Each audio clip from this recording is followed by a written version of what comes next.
considering I also just start recording. So, um, let's see. Okay. Well, why don't we start our session as the group, we pick up on them preparing to go their separate ways, to begin to move silently through the streets of Gondora. And so far, this has just been a lot of planning. So for the sake of role-playing, as they step out into those ominous, desolate streets, that kind of blood-red sky, or that blood-red moon casting above, pushing down this, like, this heavy glow over what was once a vibrant city, and now it's silent and desolate. The few inhabitants that you do see, or sometimes even hear, shuffling, moving down an alleyway, are not completely focused on you right now. Some of you are preparing to head to the rooftop, while others are heading to head to this tower over here. I'll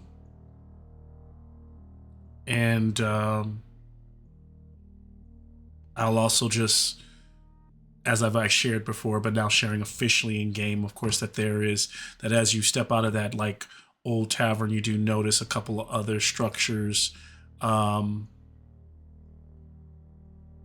that one that appears to be a temple not far away, that seems to be like an overarching dome in the middle of town with 4 pillars that could be entered from 4 different ways. That seems to be a temple dedicated to the Orishas, and then next to it and these are probably 100 yards out, so it's not very close that you just barely make out. And then next to that is a fountain, and within that fountain, that statue seems to depict Olaroon pouring water from a great bowl.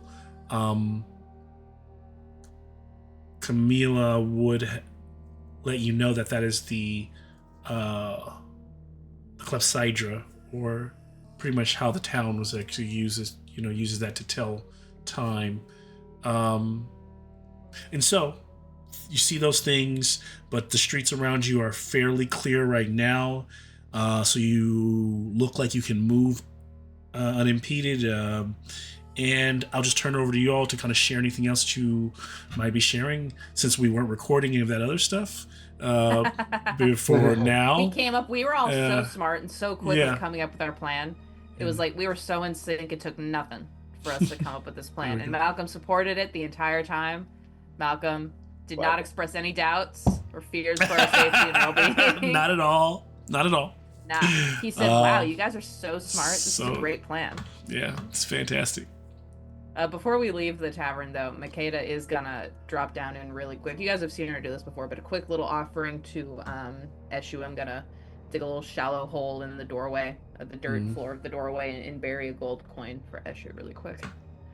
Okay. With a prayer like things may get serious, so watch out for us.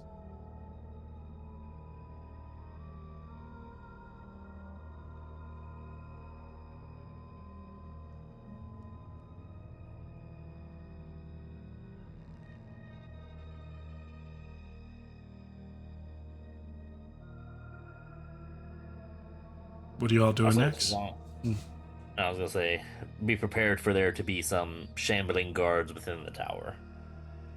I doubt it's empty. Will do. Because people are kind of doing their jobs unenthusiastically.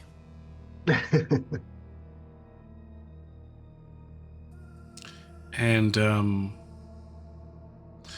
so as you split, going your separate ways, and our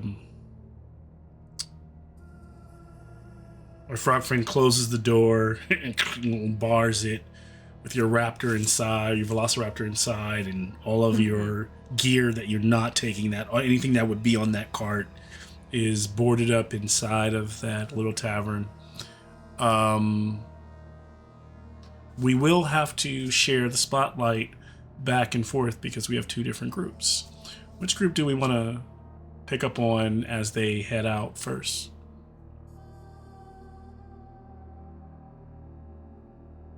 Yeah, we can do loud and clear Please. first.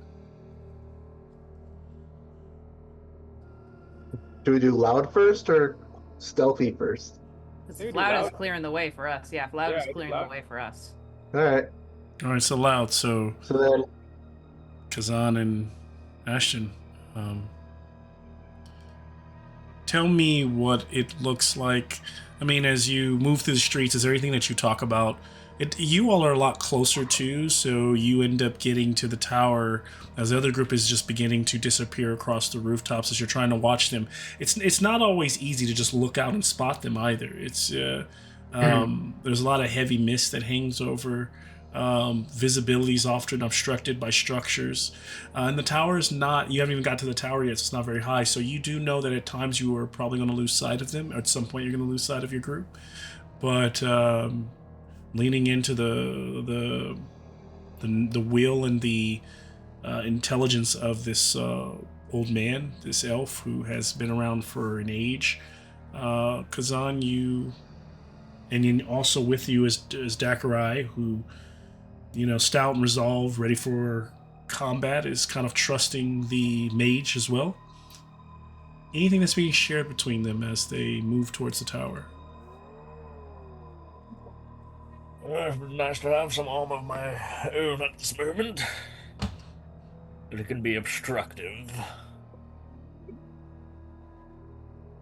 I'll go ahead and I'll grab the front and take point. Yes, well, we're not trying to make an immense amount of noise at this moment, so we're still going to try to be a little quiet. Don't be suspicious. Don't be suspicious. Don't jinx this. Don't jinx it. Yeah, so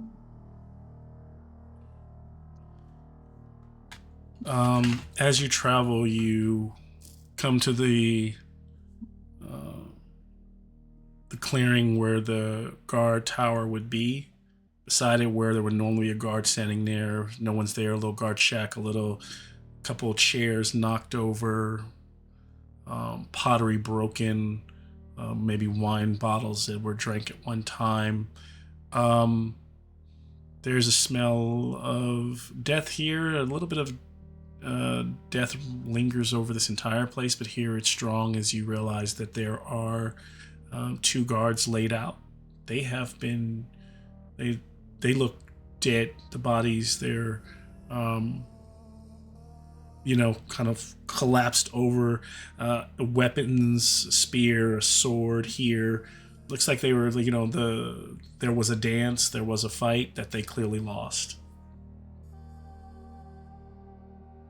can Kaz go up and just confirm if they're dead or not? Look for a pulse. Yeah, she leaned over them. These both of them are in fact dead.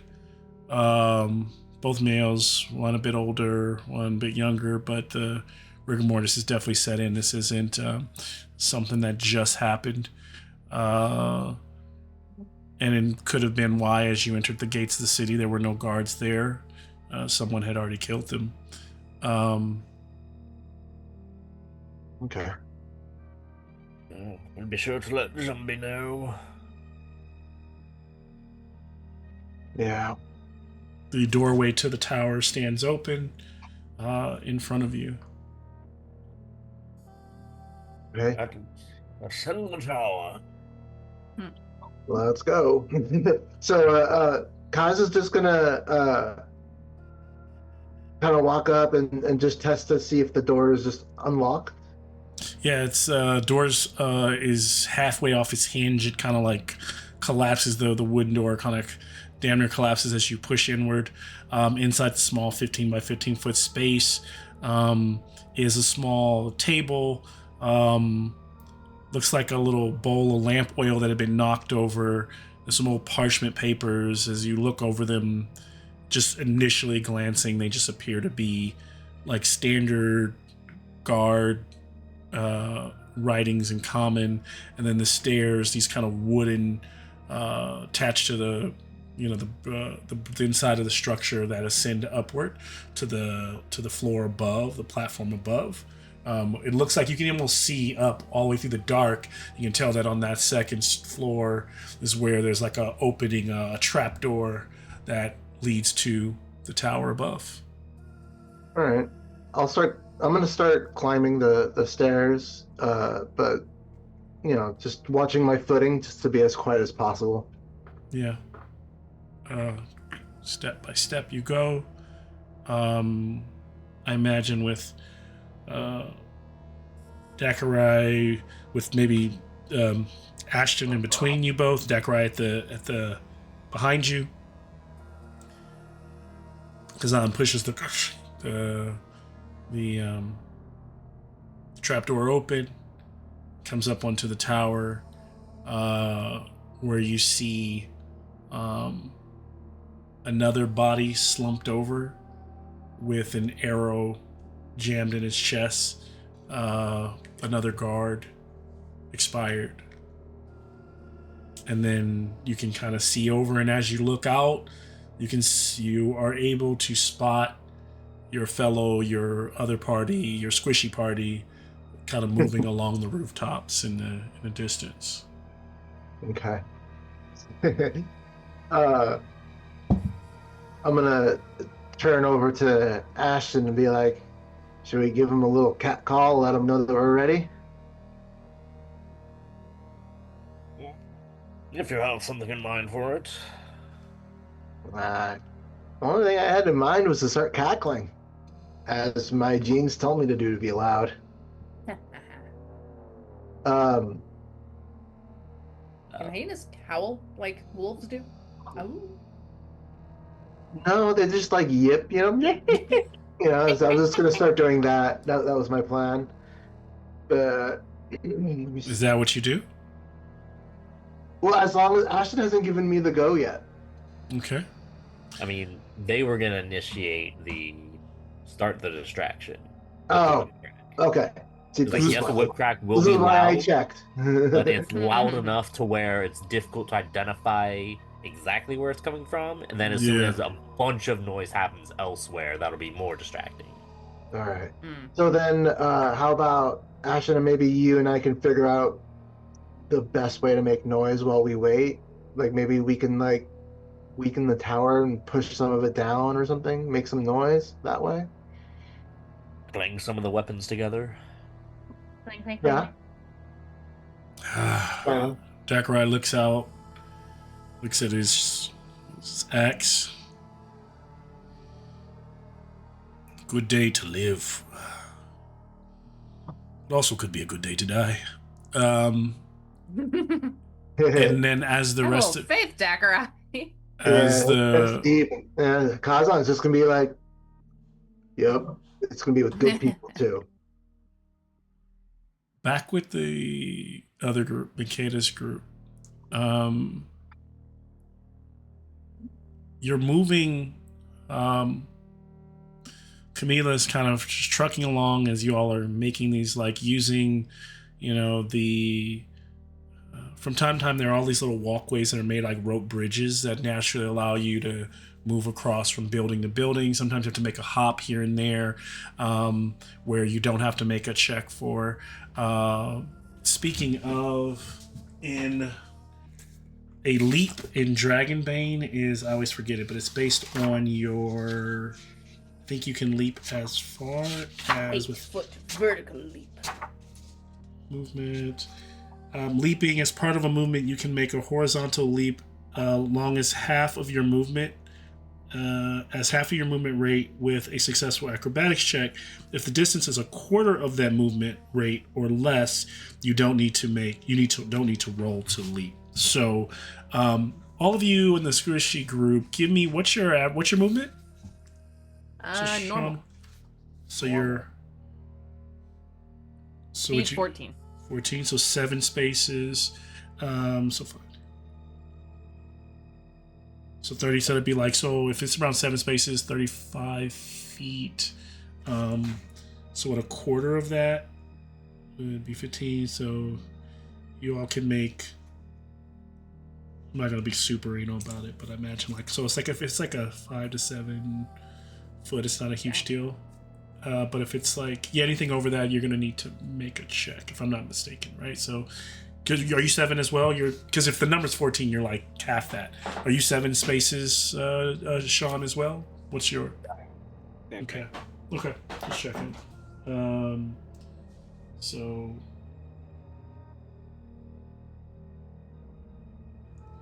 So like because if you were like 8 spaces, it'd be a 10 foot. You can make a 10-foot jump, but you all can't make a 10 foot. So it's like you can make basically 5 is easy. Anything over that, you need to make a check.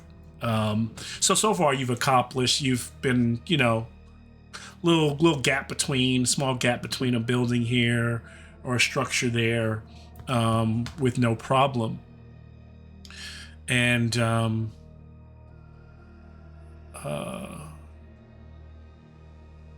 and I imagine, Camila kind of stays quiet and moving alongside, and she just she mentions to Makeda, well, I believe that the glyph on this part of the city is, Is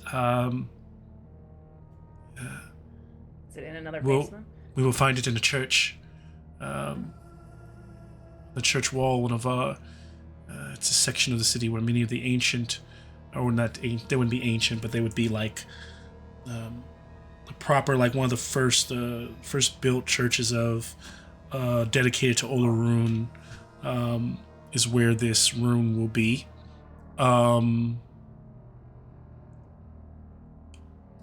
And so you travel on.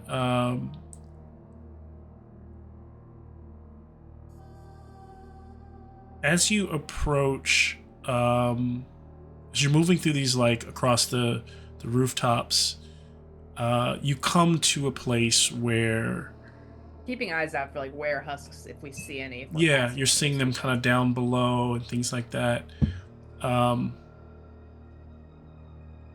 And suddenly you find yourself. There's a bridge. There's like one more little bridge. It's a longer walkway. It's about 20 feet across. And down in the marketplace below, similar to how Ashen was saying that some of these people are doing their normal kind of walking around like they would in their normal life, there is a bustle. There's 20, 30 bodies down below in this little alleyway where there are carts where there would have been vendors.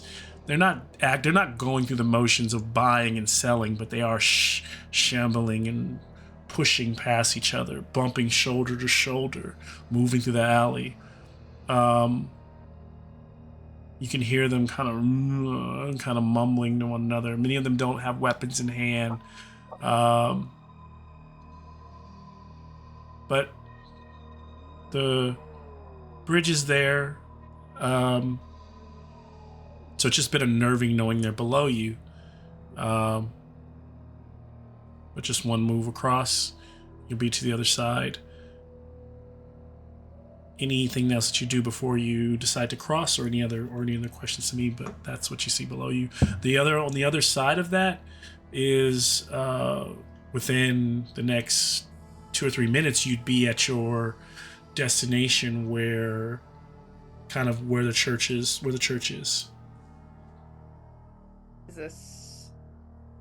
Do we want to signal the loud team to maybe try and draw this crowd away before we cross, or do we want to try and cross? How far do they have to go, do you think? Does the crowd have to go for us to get past? Or we have to go just the one bridge? You've all been traveling for about 10 minutes. But we want to distract them from us, right? Yeah. So I can make a noise, but did we take a short rest? Did anyone take a or how's everyone look? Or you all just recall. Okay. Did we take a short rest? Can we have taken a short rest? What does everybody's life look like? And life and willpower look like? My willpower is probably drained. Oh, your willpower is drained. Okay. I lost a little willpower, but My hit points is fine. Well, that Yeah, all my that hit points are fine too, all but- that conversation in the tavern, you could have taken one, but I don't know if you would have taken that because you can usually take one per shift. So I don't know if you want to use that time to get willpower back. Okay, no. Okay. I'll just wait until we're in combat, quote unquote, and then do the round rest. Round rest. Okay. Can only be done. Willpower, That can be done once per shift. Yep. No, the round rest is when you're in combat, you can Yep. spend your turn to recover. You could do it once. It could still only be done once per shift, but it could be done in combat. Yes. So it's not a separate one you can do in combat, one you can do an out. No. You could do a round. You could do a short rest and still do a round rest. You could double those on each other, but a round rest can only be done once per shift, which is about 6 hours. So if you did the round rest now in this next, if there was a combat, you did the round rest at the top of the combat, you could do that. And then if there was another combat after that, you would have spent that round rest. You couldn't do another round rest. That's the only thing. You can't Actually, yeah, and I know that because I just recently read it. This for the past group this past week. Because I had originally thought you could do it every combat, but it's once per shift. In combat, can you do a round rest? Yeah, well, I'm still at 15 out of 20 willpower, so... Okay.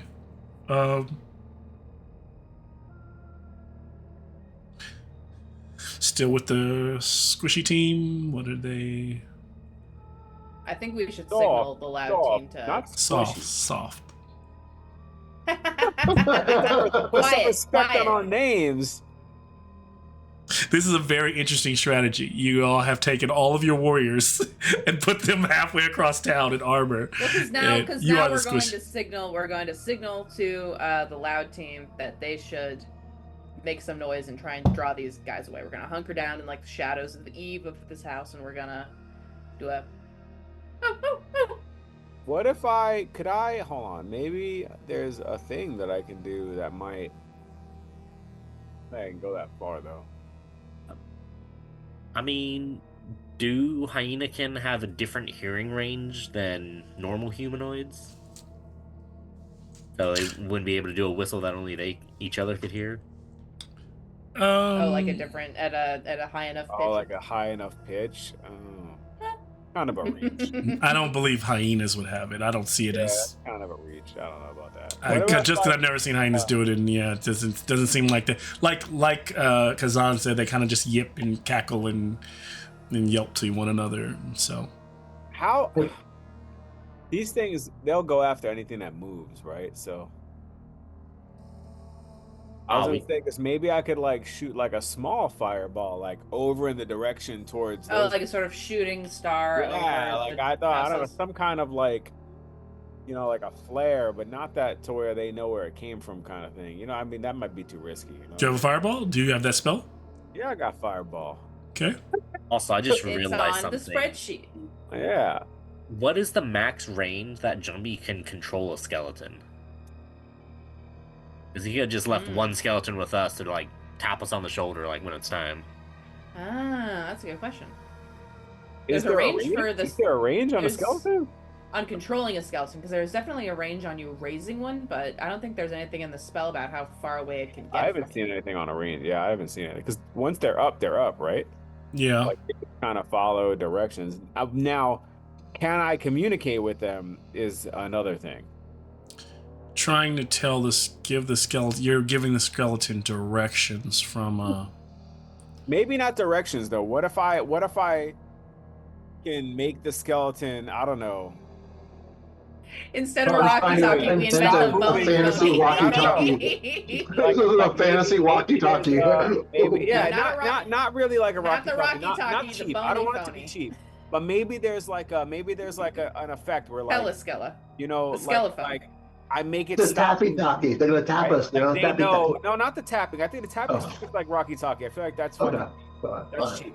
But like, what if like I can make the zombie stop moving? Maybe I can't make it do a full fight from that distance.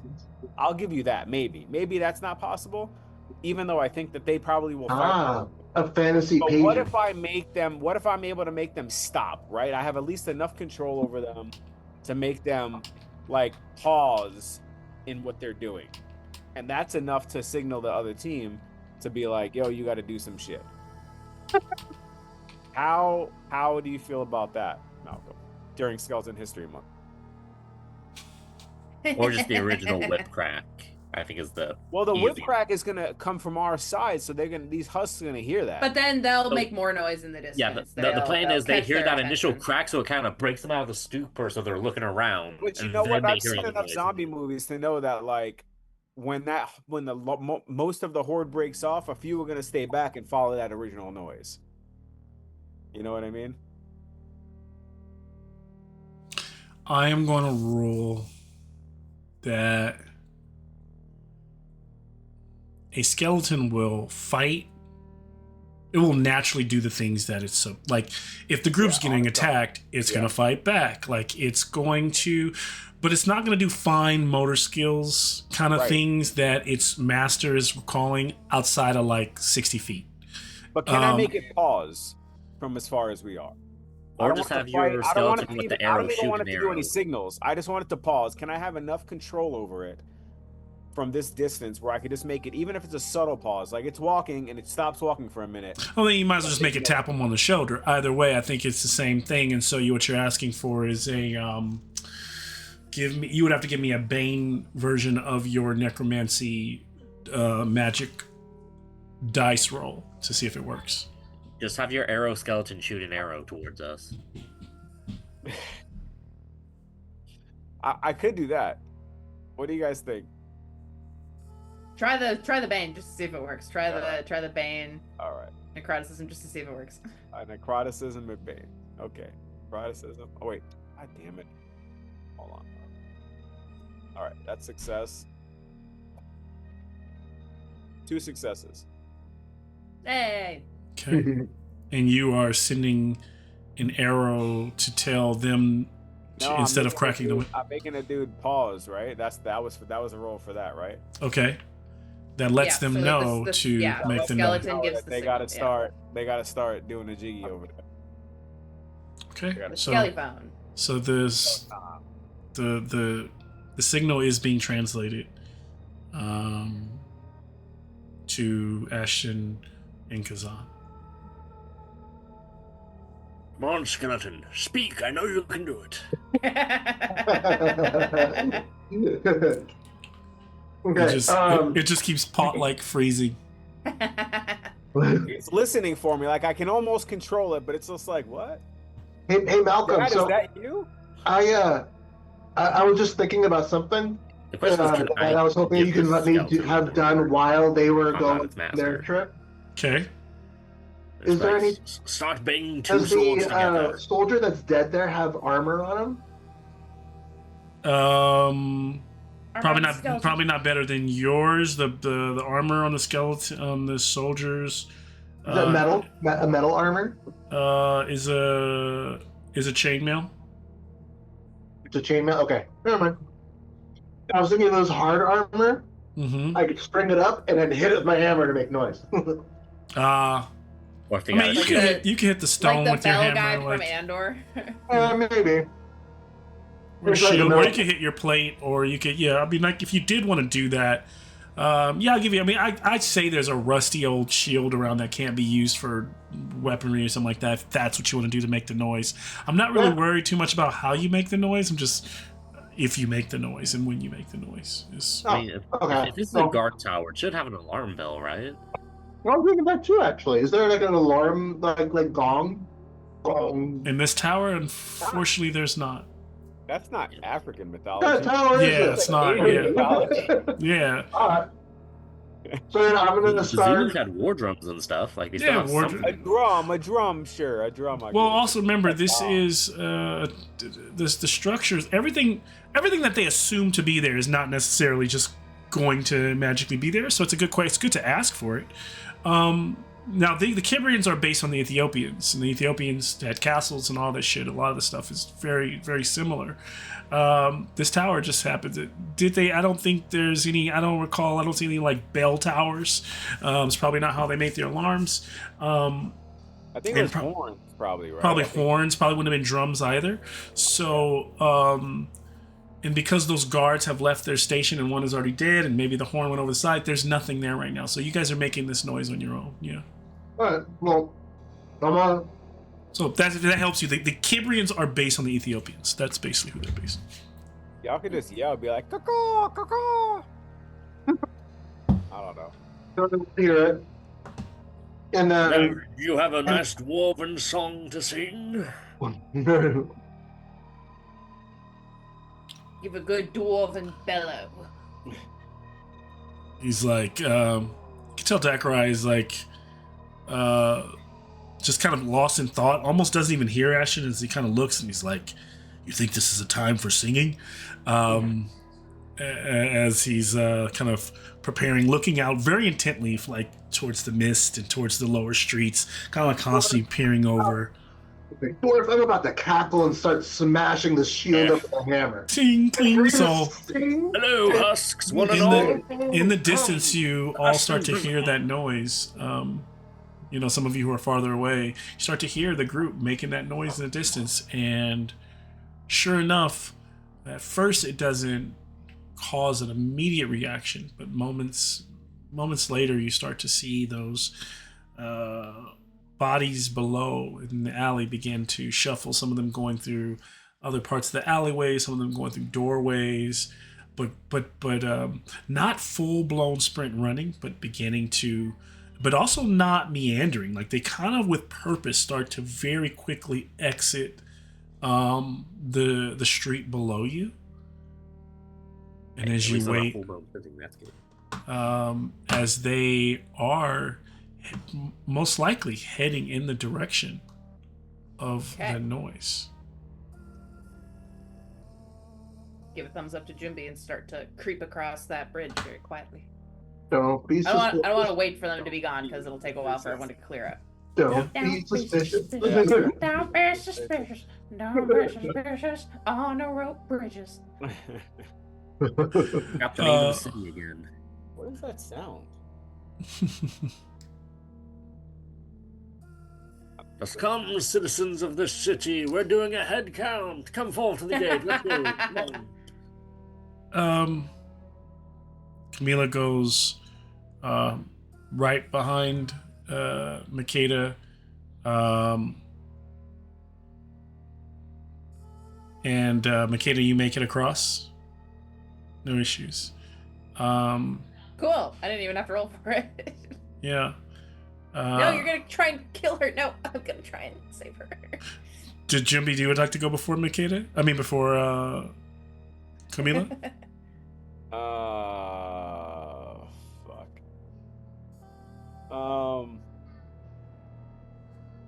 Damn it. Sure. No, she should go first. I know it's gonna happen, but she should go first. Camila goes, and suddenly there's a strain on the old twine of the bridge, and on one side, one of the ropes kind of gives way and snaps, and the bridge kind of like loses an angle, and it kind of it unsettles itself. Side? It doesn't snap completely; it just kind of like, and she gets very wobbly, like trying to hold on.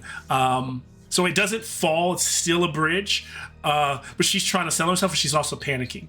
Does it fall on my side or Makeda's side? It doesn't snap on either side. It's just like somewhere in the middle. Somewhere in the middle, it gets loose, so some of the boards kind of get loose, and it's kind of like funky. She's just trying to get her footing. I whisper, shout, because I don't want to get the husk attention, but I try to be like, Camila, it's okay. You're fine. Look at me. Look at me. Don't look down. Look at me. With your help, I'll turn her Bane check into a regular acrobatics check of 8. Do not fuck this for us, girl. Do not fuck this for us. Makeda, roll an 8 or under for Camila to succeed. First roll of the year. For Camila. 3. All right. She stabilizes and she leans her weight to the other side where the rope hasn't snapped, and it kind of rebalances, and she starts to kind of like pull herself across. She makes it to the other side. When she gets over there, the rope, the bridge is still doing a little bit of this. Jumby, it's on you. Can I inquire if I think that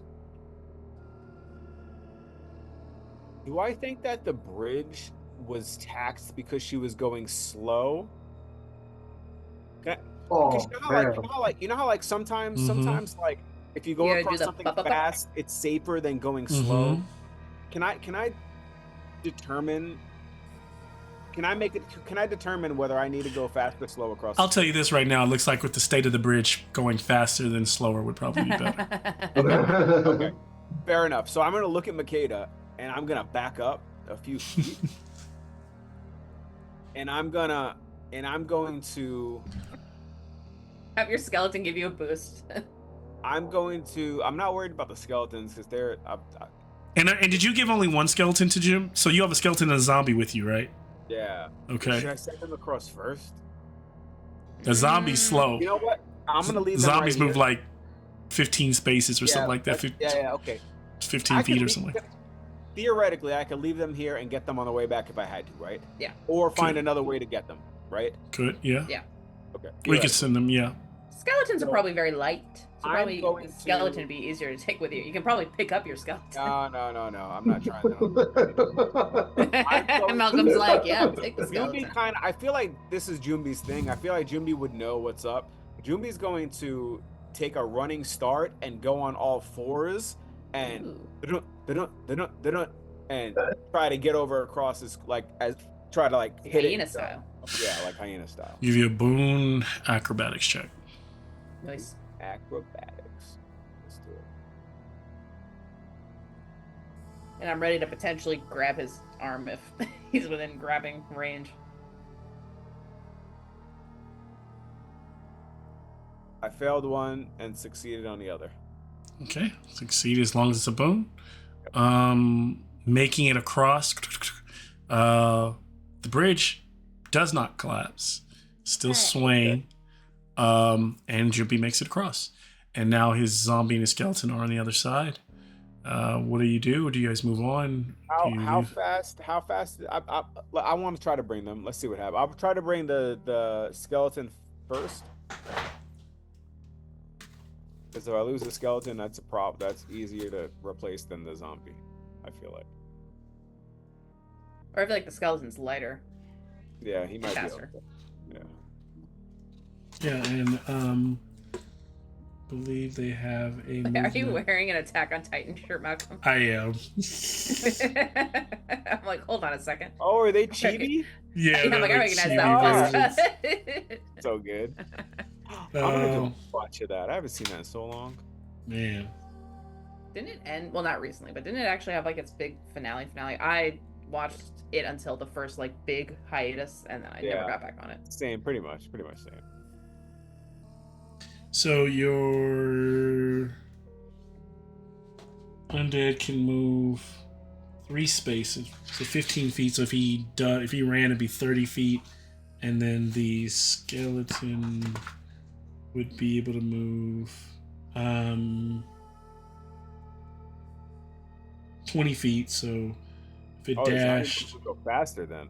yeah, the skeleton would. The zombie would go faster. Is that what you said? I thought No, the skeleton would move. 60 feet then, right? So no, sorry, the skeleton can move 40 feet. So dashing, wait. Sorry, skeleton dashing would be 40 feet. Yes, it moves about 20 feet. Zombie would be the 30 feet. Oh, 30. Oh, I see. 30 feet dashing. So yeah. All right, so let's get the skeleton dashing across there. All right. Give Dashing me. across this Hi, bridge, little my skeleton. skeleton is armed, about to clear this room. It's 10 or under for the skeleton. 10 or under. and Cackling all the acrobatic. way. No boon, just straight roll. I'm just gonna roll a 20 then. 10. All right, succeeds, gets to the cross. All right. Zombie's You know, gonna fuck it. be Let's the zombie's try gonna the be a zombie. bane, Let's try the zombie. Why not? and that zombie's gonna be 8. It's at Bane Mm-hmm. and an 8. Why? Let me just move a little slower. Sure. Oh boy. Okay, hold on. That guy was alive like hours ago. That guy was alive like days ago. I got a fucking dragon. Nice. Yay! All right. Well, yeah. Dashing across this bridge. Wait, at a We all made Bane, you it couldn't get a across. dragon because at Bane you would take I the. rolled 2 20s, yeah, so it's basically like a 1. Like a 1, I got a 1 and a 19. So you got the 19. Yeah, so I got the 19. So I was like, you don't get the dragon then. Yeah. I'm just trying to be. I'm trying to be like, I wish you could take the 1, but Yeah. So the zombie would moving across. The zombie kind of slips and leans heavily to that right side and falls off and tumbles down into the alley. But I could still get him later. Get them later, but they will take the bludgeoning damage from the fall will be per 10, 20. It's about a 20-foot fall. 7 points of bludgeoning. What is your zombie? How many points does your zombie have? 9. So now he's down. So he's down to 2 hit points. So you hear him like smash against the pavement and like slowly writhing to get up. Can I heal a zombie though? Not No. a skeleton, but I can't heal a zombie either. No. That's fair. All right.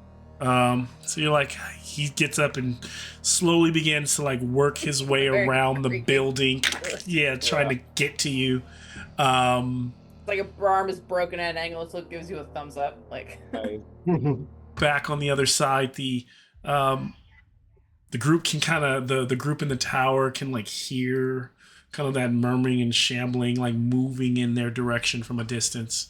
We're gonna go back and still stay with the with Makeda and Camila and Jumbi. You, as you move across the rooftops, eventually you meet back up with your zombie. There's a point where you have to go on foot. There's an open space. Actually, no, there's a point where the rooftop's in, and you're kind of like forced to go along like the wall of the city. Now, the zombie is still below you. Jimmy hasn't found a way to climb up just yet. But it's tracking you. It's like staying alongside you as close as it can be. You're close to the church, and as you approach the church, you find that you're forced to come down. Sorry, let me reframe myself. There's a point where you're forced to come down off the wall, come down off the buildings, and move across the flat open land, but it's pretty clear. The Kibrian church emerges from this deep trench. It's built down into the ground, as though it was born from the rock itself. It is carved in. It looks like it's carved entirely from a single piece of possibly volcanic stone, and it just kind of blends seamlessly into the landscape. The facade is adorned with these like intricate, ancient Kibrian symbols, each complete with their own legends and lore and history. And then flanked on either side. So from where you stand, though, because the church itself is built down into this like trench, you are up level with almost with the rooftop, but it's still in the middle. So if you wanted to like leap to the rooftop, it would be you'd have to leap out to it. But if you could there's also a stone staircase that stone pathway built into the rock itself leads down to the level, like as you see right here, as you see on the imagery there, leads down to the entryway. Now, there's also 2 kind of statues on the rooftop that are like kind of like look like adorned Kibrian heroes in very like kind of dramatic, almost sentinel-like guard poses. And then, in addition to this, as you approach, you hear like clanging of metal. A fight is taking place. And as you peer down into that trench, into the area right outside of the church, there appears to be a knight fighting these cursed husks. She fights valiantly. She takes down one, boom, and then gives it a hammer to the head and swings over, blam, not a hammer, but she's using like a morning star. She takes out another one. Does she have like any loyalty symbols? Like, do we see? She's dressed like they are. They all look like Kibrian knights, and she looks like a knight as well. And now she takes. She's getting the slow people. She's getting the softies, but whatever. She takes down one more. The third one drops, and as it does, she just looks tired. Just kind of standing there, kind of wavering. Is she killing them, or is she? Yeah, she's like killing them. She's like looks like she's so killing her them. willpower is probably dropping. And then she hears something like a rock, a pebble falls, and she looks up in your direction, and she sees you, and you hear him like mumble, and almost like her voice carries through that, off that space. I've given all I can. And she collapses over in silence. Oh, no, it's cool. No, we're cool. And I'm gonna slide down the incline towards her. So you're gonna start going down? Yep. Okay. And so as you're like, so Makeda begins to, and then Camila's like, yeah, she's kind of going after you.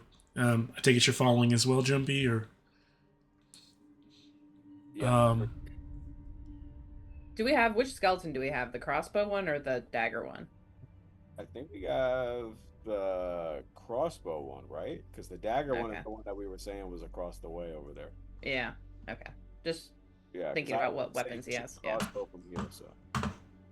Or can we also have said, because originally I think he's a bow skeleton, but we did have a crossbow in the cart before we left the tavern. Could we have swapped it out for a crossbow last time? You can have the crossbow. Yeah. Yeah, Malcolm. Okay, cool. So crossbow skeleton, cool. Yeah, slide down to help her out. Okay. And so what do you do to help her as you approach her? She's kind of lying face down, a bit of her chainmail on, her cloak over kind of her. Hopefully, like her she had a helmet. It's like face. kind of comes off. It's like it looks like it's ruined from the battle. I'm out of willpower, so I can't heal her. Can I try and do like a medicine check to like stabilize her? Don't I have a heal? I thought I had a healing thing. Oh, you have something. Let me see. I have something. Oh shit. You have You can give her some willpower if you use transfer. Yeah, okay, I'll do that. Because if that's why she. Oh no, I got transfer is the healing. Transfer is the healing. Yeah, it's not healing hit points, but it's healing willpower. Yeah. So if I do transfer, I steal willpower from another. No, it's stealing willpower. Or what? You can steal willpower from other humanoid creatures or transfer your willpower to someone else. Okay, yeah, I could do that then. So I would have to. So for me to do that, if I used transfer at the first transfer, right? Mm-hmm. It's 2 willpower, and it heals for 4 willpower. Yeah, so you lose 2 and she gets 4. Unfortunately, as Makeda's turning over and discussing with you on using that, her eyes like come to life, and she opens her eyes, and she's like, they're like bloodshot and kind of red, and she just begins like rising up and like grabbing her. Friendlies, livings. She begins grabbing her, and when she looks up at you, her eyes are like red, and the blackness in her, she kind of moves jerkily like a husk, and she swings at Makeda. Makeda, the attack. I wanted to help you, hot woman. All hot women in Malcolm's games are evil. In this essay, I she's will. Every single one. Every single one. That is a 5 to strike Makeda with Morningstar. What do you rest of you? So Makeda like barely moves out of the way. Yeah. Oh, that doesn't hit me? It does hit. The 5 should hit you. No, that hits. Okay, yeah. Can I do you may attempt to dodge. Oh, that'll take willpower though. Fast footwork. Does evade? Evade doesn't take willpower. I'll try and evade. Evade doesn't take but will take your action for the turn. That's fine. And I do a cute little back somersault out of the way.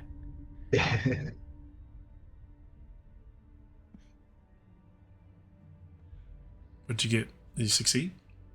Oh, that's right. I have to roll. Second roll of the year. 2.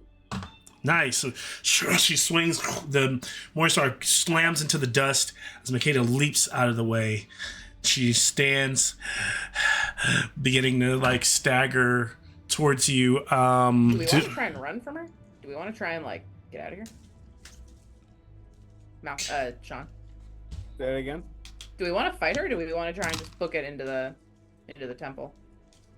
You might lose wisdom. If we kill her, but if we just book it, we can try and fix the rune. Can we get away? Like, can we? Is there a world where we just maybe like we could barricade the Are you just doors, gonna maybe run into the? Are you just gonna like run into the church? Is that like the? Maybe, or like what's Camilla's spell list again? Hold on. I mean, I don't think we should fight her because I think that puts us at a disadvantage. Because yeah, so I think we're not the fighting. We're not the. I'm not even concerned about that. I don't think there's a problem with us putting her down. I think the problem is it's going to take a lot to put her down, and then we're going to be fucked up if we need to do anything. Yeah. True, and we're running on a timer here. Yeah. You know what? Yeah, I think running would be the best. I don't want to call it running. I want to call it like tactical retreat. Tactical retreat. Yeah. Retreating. Where are they retreating to? We're gonna run into the church. Yeah. And then see if we can shut the doors, barricade them, do something. I'm trying to find where are. So she spent her turn trying to attack you. You all are able to move away. I mean, I know I use. Makeda is considered locked in combat, so as Makeda goes to move, she will have to give me an evade check to avoid another opportunity to strike. Jumbi's fine, and Camilla's fine to just run. I can't see her on alchemy right now, Malcolm. Who? Camilla, I mean. What are her spell situation? Does she have any utility that she can like help? It must mean that I didn't. Hey, dragon! Oh, did you say? Did you say it was banned? No, I didn't. The frost spell, which is great for immobilizing and only dealing a little damage. Okay, cool. So I'll huggle up on Camilla and take her into the church while you follow behind. While I continue to do backwards somersaults in the dirt. While you continue to evade. while I'm doing tactical rolls around in the dirt. That's right. While all 5 feet 1 inch of me is doing tactical rolls through the dirt. Wait, so you're not able to see You're not able to see Camilla? She should be shared, and then she should be. Yeah, everyone should be able to use her. I don't know why she's. Oh, let me see. I closed this. If you go to encounter, she should be there. She wasn't and there then a the second husk ago. should only be there, and then that should be. Library. It's hot though. You were right. I haven't looked at her till now. So I see. Okay, there we go. Now I see her in the encounter. Okay, and you should be able to use her. Like, look at her stuff. And then abilities. Okay, these are all her spells then. Okay, cool. Cool.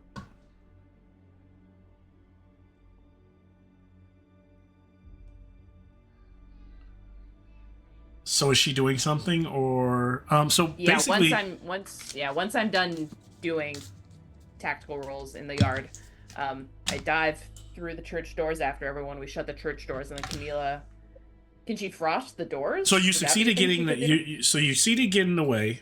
You ran to the door. You got the evade. You had a dragon on the evade, right? So she. Oh, sorry, my headphones just went dead. No what was worries. that? Oh, so you succeeded on the evade with a dragon. And yeah, that's the one, right? Yep, that's the one. So I took a 2 step and I faded. And now away. you guys are running to the doors. When you guys hit the doors, you realize that the 2 doors are locked. As you all like slam against them. Living people. Like, why are they locked? Why are they locked? And you realize that someone has like wrapped a large chain around the 2 doors and locked them. And as you're dealing with this, the 2 heroic statues. Now, Camilla has seen these statues. She probably kind of knows a little bit about them, but as you're basically trying to, panicking to get in the door, and the knight is standing and preparing to march towards you, Camila looks at the ground and realizes that there are statue pieces on the ground that are broken on the ground as though they fell off of the roof of the church. They look eerily similar to the statues that are standing on the church up top. And as she looks up, to her horror, those statues are moving. And she just mutters, totem sentinels. And Jumpy, you don't hear her for a second, but as you look over to she looks at you and she goes, gargoyles. And the gargoyles begin to just transform and leap off the roof and kind of land down. These grotesque, horned, demon-like creatures with stone-like wings and claws are in front of you. I'm going to set the stage. We're going to set a 5-minute break, and we're going to go into combat now. As back on the other side, the shambling is coming closer for the wizard, Ashton and Kazan and Dakrai. So, good times. The wizard and Dakrai and Kazan. I can't wait to see how these guys are faring. This is why Malcolm, we need to start being meaner. I need to start being meaner because Malcolm's like, let me dangle an injured person in front of Cheryl. She's immediately going to break cover and run to try and help them. Cheryl wants to help injured NPCs so bad. Only if they're hot women, though. They just happen to be hot women 90% of the time. There happens to be a running I like the spell. I wanted to give it to Sean, but she collapsed long before you got to her, so the transition would have been the same. You can still try to use that, if he wants to as an action in this combat, to try to turn her back to see if it turns. It's an option. No, fuck no. But it's an option. But hey, props to Sean for knowing his spells. I did know. There you go. So yeah, I'll be back. Power of the spreadsheet. It makes me so happy when you use the spreadsheet. It makes me so happy. I'm lurking on it, and I saw you mark the zombies. I know how to play this game now. It points down, and I'm like, hey, it works. So good. I like it. I'm gonna hit the bathroom too. 5 minutes.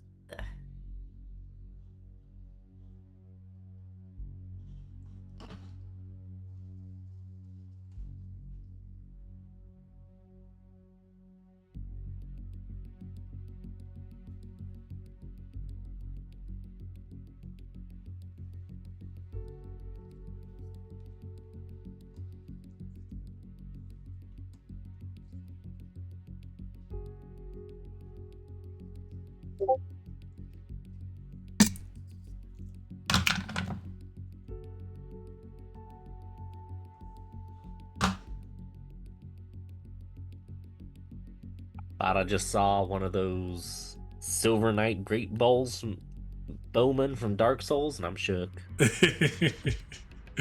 Yeah, that was one of those. He's dead right now, but... I mean, have you ever played Dark Souls 1 and had to deal with those guys? Dude, awful. Absolutely awful. I quit on I've never beaten a Dark Souls game. I've always given up hope. It is a game that breaks my spirit for sure.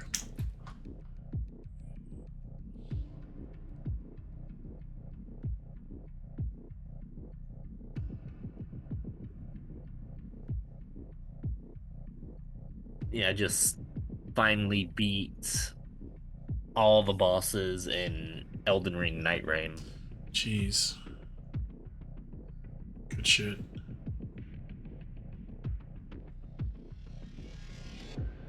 Yeah, and Orlando is definitely one of the hard stops in Dark Souls 1 that gets people. Yeah. I don't even remember which boss that... It's been so long ago, I don't even know how far I probably got. Because I played several of them. Because I even tried Dark Souls 3. I tried Bloodborne. I enjoy watching people play those games. I just had learned eventually they were not for me. Elden Ring, all of it, it's just not for me. Yeah. And do you want to hear what's crazy, though, is Miyazaki, who's the creator for all those games. Like, when Elden Ring came out, everyone's like, this is like the best one so far. Uh-huh. But Miyazaki himself is like, nah, this isn't even close to like the perfect game that I'm trying to create. Really? Yeah. Wow. Which, as a gamer, I'm excited because that means he's cooking more. He's got something in the tuck for sure. Yeah, he's got something in the tuck. That's pretty cool. And the one thing I really like about the Dark Souls franchise as a whole is, for the most part, it all builds off of itself and improves. I hear that.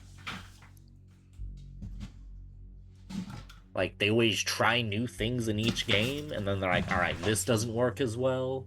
We're going to ditch it. This worked well, so we're going to keep it. Right. The only exception being, like, Bloodborne. But even some of the stuff in Bloodborne is in Elden Ring.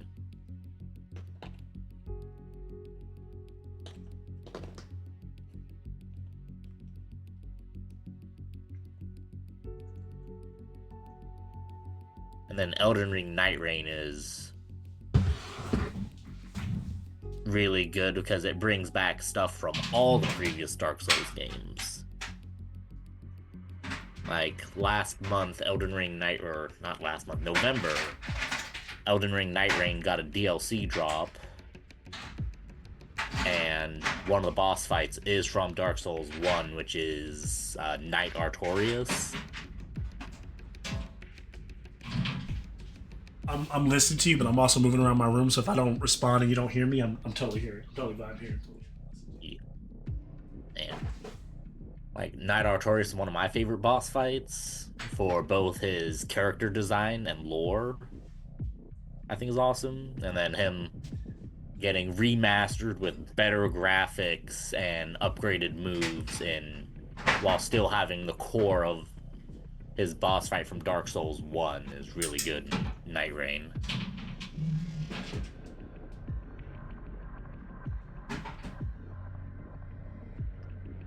As well as they did something fun, because the opening cutscene for Artorias in Dark Souls 1, he's killing a bunch of things, and then he has one on the end of his sword, and then swings the sword and throws this dead body at you, essentially. Mm-hmm. And in Night Rain, that's his grab attack, where he just impales one of you and then just throws you with his sword. Oh, that's actually pretty cool. Oh, yeah.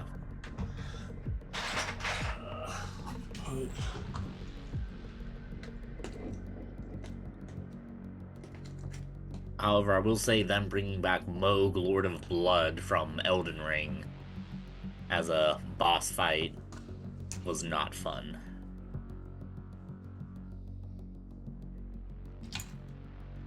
He just got way too much damage resistance and deals too much damage. Needs to be tuned a little bit towards Elden Ring or Night Rain standards.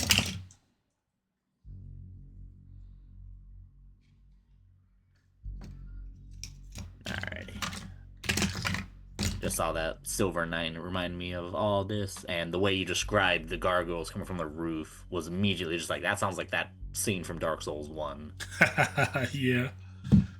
Oh, I didn't even think about that, but yeah, I could totally see that. Yep. I actually sent to them because there is a gargoyle. That gargoyle. I do remember that gargoyle from Dark Souls. Let's see here.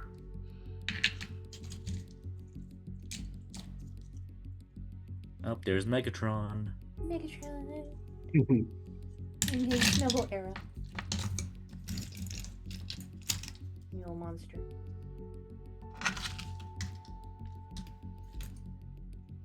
No, stay. Show them how big and fluffy you're getting. He said no. Rabbit kicks. Rabbit kicks. He's a warrior. Okay, there you go, weirdo. Scampers away.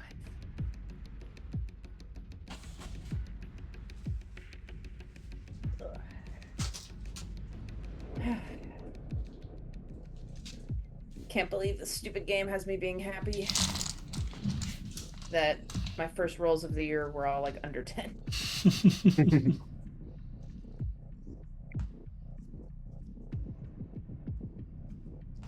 I don't even think I'd be able to keep playing if you didn't roll well there. I'd be like, you know what? I'm out. I'm good. Like, actually, me and Ashton, you're like, me and Ashton go off and have our own adventures. We leave those two to their fate.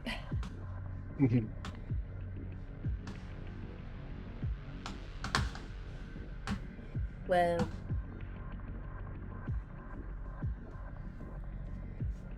Whoa, giant hands are reaching in and moving things.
Is everybody back, or y'all just waiting on me?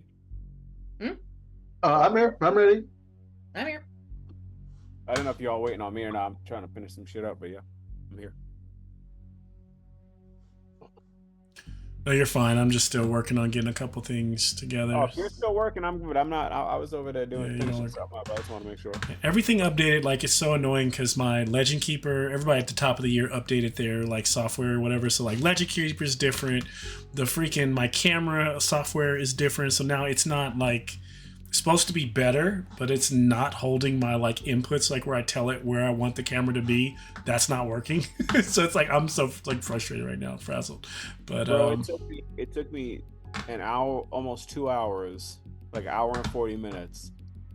When my first day back to work, having to reboot all my oh shit. man, yeah, nothing is like what it's supposed to be like. All right, I'm gonna use the restroom, grab some water, and then we can jump back in. Also, oh yeah, let me do another. Yeah, y'all threw me. Yeah, y'all threw me for a loop with the splitting the party is always a nightmare for a DM. Let's see. So I have to make it now. I have to make it a nightmare for y'all.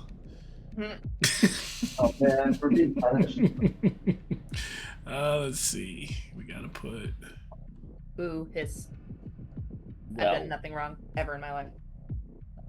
on the bright side, hopefully y'all just have a minor boss fight without a whole bunch of ads.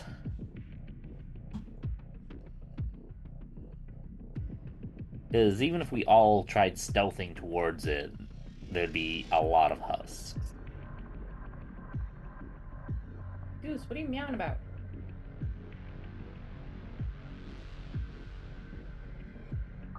Come here. No. He's screaming for Optimus. Stop scream! Why are you being so annoying? I tried to play with you earlier and you didn't want to. Oh, yeah.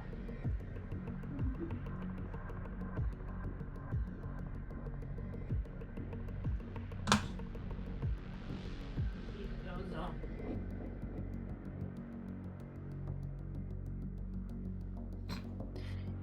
Sit here and be a good boy. Be a good boy. Show everyone your paws.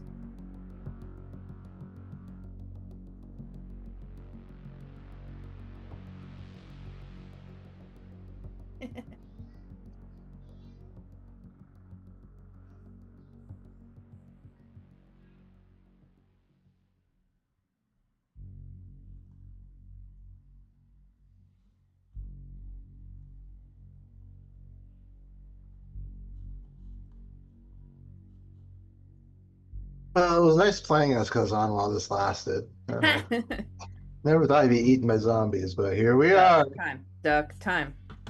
Yeah.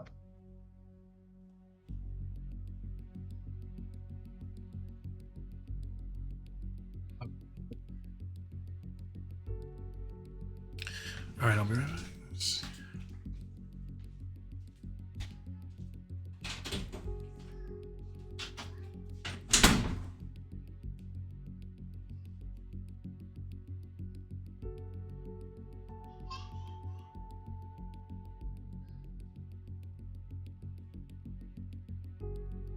I'm here. I'm just eating off camera. Wow, you don't want to share your delicious food with us? I know. I don't know how I can play without seeing you chew on your food. Mm-hmm. According to my wife, me eating is akin to wild animals. So you guys are probably okay. I think I'm saving you guys more. No, than no. I'm not accepting that. Clearly, your wife does not know how to properly eat. This is not a good thing, okay? You're in character. I've never seen the woman enjoy a meal in 25 years, so I don't know. You're right. You know what? I have to enjoy my food with my whole heart every time I eat, you know? Whole heart, both hands, whole face. Yeah. I just gotta give my daughter something. I'll be right back. Look, I made her a little axolotl toy. Aw.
Nice. Sorry about that.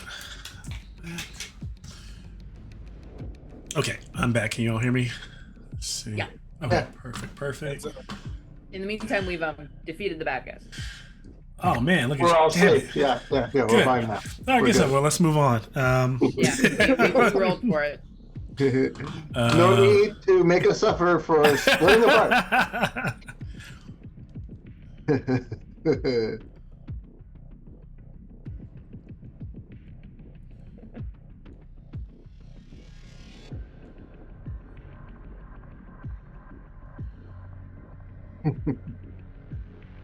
All right, so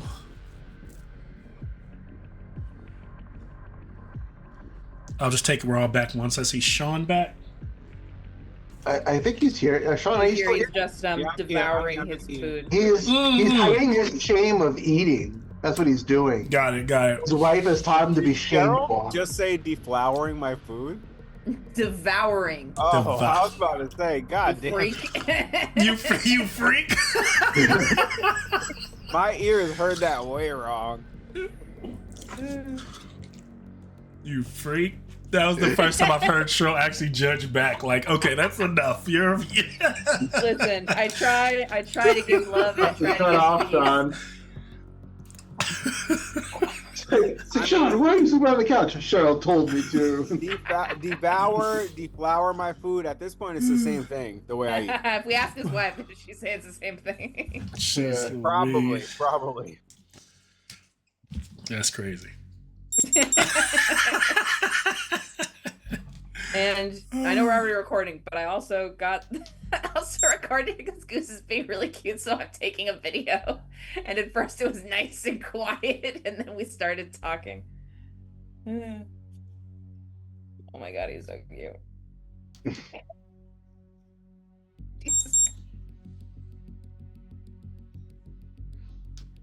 Jesus.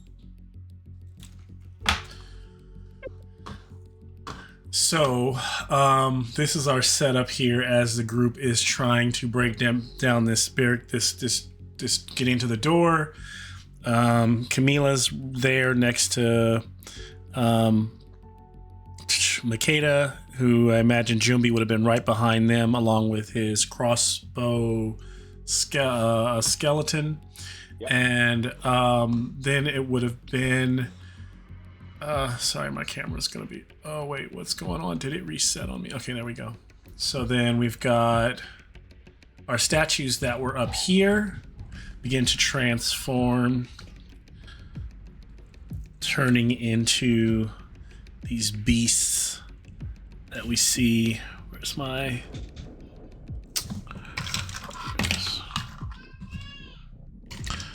God dog it, where is my other gargoyle? It's always something. Nope, we're fine with one. That's all right. I think we're fine. Like, yeah, with you don't one. put yourself out there. If you can't find the other one, you know. Yeah, we're fine. You know Yeah. what? Somehow I'll get over it. You know, we'll all heal from this. Malcolm's like, see, that's the problem. I don't want you to heal. I need you Malcolm's to like setting up believe. his year goals. He's like, I need you to really, I need to stop being so nice to these people. So they're up there. It's about time the players roll some new characters, I think. Yeah, so we got our gargoyles up there, and then pretty much across town, which it's not listening to me, so it doesn't matter. I'll have to just manually scroll over. We've got our folks on the tower, and down below through the city streets, we've got our zombie horde, or our husk horde, moving towards their direction. So that is it in a nutshell in terms of what we got going on. Let's kick it off where it looks like I've done our initiative, and I'm showing that Kazan is first, followed by a bunch of baddies, and then Dakarai, then Moko Jumbi, and we'll just keep going. So yeah, Kazan, you are up right now unless you want to swap with... Now here's the thing. I'm not going to allow the swapping of initiatives. I guess it doesn't really matter, to be honest with you. So you can still swap like you normally would, so even though you're in two separate situations. Normally, I mean, I imagine it's meant for you to be like, oh, you go first, whatever, that kind of thing. But if I see you guys exploiting it, maybe I'll change that. But yeah, do what you will. But Kazan, you're up now. All right. Cool. So It's now, just exploiting it. If we do it poorly, it's fine. yeah. So Cheryl, how do we exploit this before I go? No, I'm kidding. Well, we need to think about whose enemies are going first. Whose enemies are going. Yeah. Okay. So let's see here. Where am I? As of right now, the two gargoyles are next. So maybe wonderful. you want to let On my camera. maybe you want to let Camila go first, and Camila can try and whip off some spells. Remember, NPCs go on the turn of the person who's using them. That's the way I'd use it. So they don't have their own. I know they have their own initiative order here, but I try to keep it consistent because it's always going to put them in a random order. But I always choose to like help you out by saying, hey, whoever's your like companion, just use them on your turn. It'll help us like get through the round faster. So then, Ohan, do you want to swap with me? Because I have, again, as I made our cart, I learned that we have lockpicks. So I have lockpicks. I can try and pick the lock that's keeping this door closed to us. And then Camila can whip off some spells before the squishy people get jumped on. No, I think we should secure the door. Secure the door. Hold the door. Hold door. So swapping Makeda up top to. I'm not gonna do a full swap. I'll just for the whole. So we'll know that Makeda's going first, and then Kazan is gonna be the next time I say Makeda. Remind me that's gonna be Kazan. Makeda, you're taking the top of the round, using your lock picks, which would give you a boon, I believe, to trying to pick a lock. It says yes, indeed. Lockpick simple. Required to avoid Bane on sleight of hand checks when picking locks. Sleight of hands, considering to avoid the bane. Oh, avoid the bane, so it's just a straight roll. Okay. On sleight of hand. On sleight of hand. Right. Damn it. So my sleight of hand is a 12 and I rolled a 12. Is that bad? No, that's not. That's a successful. Meets it beats. Meets it, beats it. So you are unlocking the doors, and then so you're spending like your action unlocking and then pulling these like large chains, kind of like getting them off the doors. And then by the time you're done with that, you start pushing the doors. You realize they're extremely heavy, so they're like slowly opening. The doors are unlocked. That is your turn. I don't know if you're using Makeda, if you want to try to do something. I mean, not Makeda, Camila. If you're running her or someone else is. Otherwise, we will move to... I'll run her because I think she has, although I'll also accept Jameson's input on these spells because she has, what are her spells? Abilities. She has Fetch, Dispel, Ignite, Flame, Frost, Shatter, and Gust of Wind. Can she do, Frost on one of the gargoyles up top, please? Depending on the space, because Frost is a sphere. If she upcasts it, she could easily get both. Ooh, okay. It's our willpower right now. However, do we know if the gargoyles are hostile towards us? Good question. All we know is that they just moved. Okay, then in that case, she'll frost big lady that just turned. Okay. So she's hitting a frost on the knight in front. So you'll roll. Yep. You should roll. Yeah, we know 1d6 is for damage. 1d6 is for willpower damage. Okay. I don't want to kill her. So then you choose one of them to be the willpower, the higher one to be the willpower damage, and the lower one to be the HP damage. Damn it! No, her elementalism is a 13. I rolled a 14. So she misses. She whiffs as she's running, and she frosts the area on the ground right as the knight kind of leaps out of that section where she's frosted, and it doesn't grab hold of her foot or her body. Allowing her to clear the space, unfortunately. Door's unlocked. Door is unlocked. As this happens, you hear the heavy... It almost looks like if the reason these things can fly is almost baffles... They look heavy. They land with such a heavy thud. It has to be magical flight that allows them to move. They appear to, like I said, these are stone, kind of carved out of the same material as the structure itself. And as they land, let me go ahead and make a check for what they are going to do here.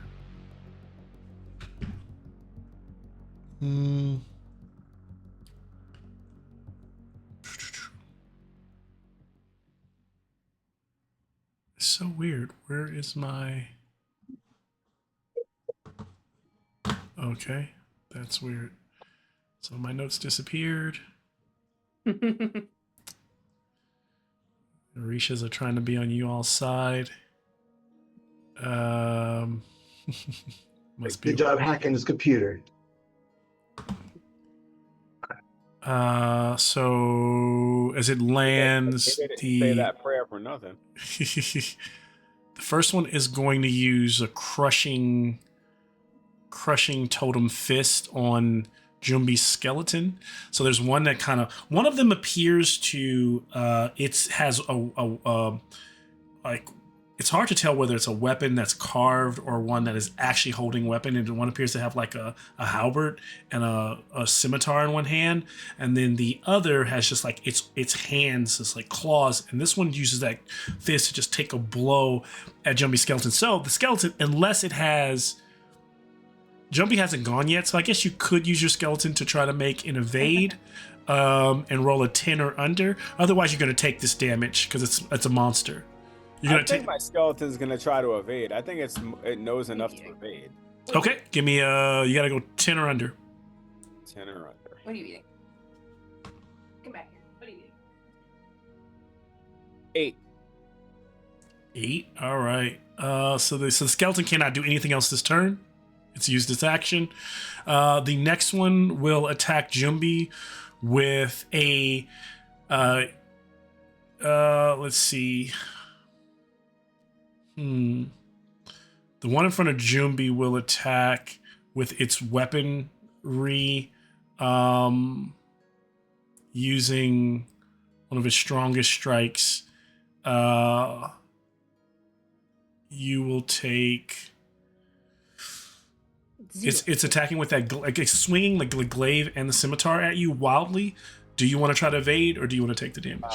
No, I'm gonna try to evade. What the fuck? So you're gonna use your action, or do you have fast footwork? I don't think I have fast footwork. I do. So you'll be using okay. Yeah. Fuck. Is that a fail? No, I don't know if I. Yeah, I guess I'll try to evade. Sure. That's just a straight 20 roll, right? It's based on whatever your number is. So your evade. You can also click your evade. Yeah, I got it. I failed it. You can push and take a condition, or leave it at that. No, I'm gonna leave it at that because I'm already scared, right? Yeah. So scared wouldn't affect that, but scared wouldn't affect that. But I mean, yeah, it might affect something else. I don't want to take more fucking. 18 points of slashing damage to Jumbi. Whatever your armor is negates part of that, but then that's a lot of damage. Wow. We gotta go. Yeah. I don't want to stay here anymore. Are we still separated? Yeah, we're still separated, right? Yeah. Separated. All right, I'm gonna be quiet then.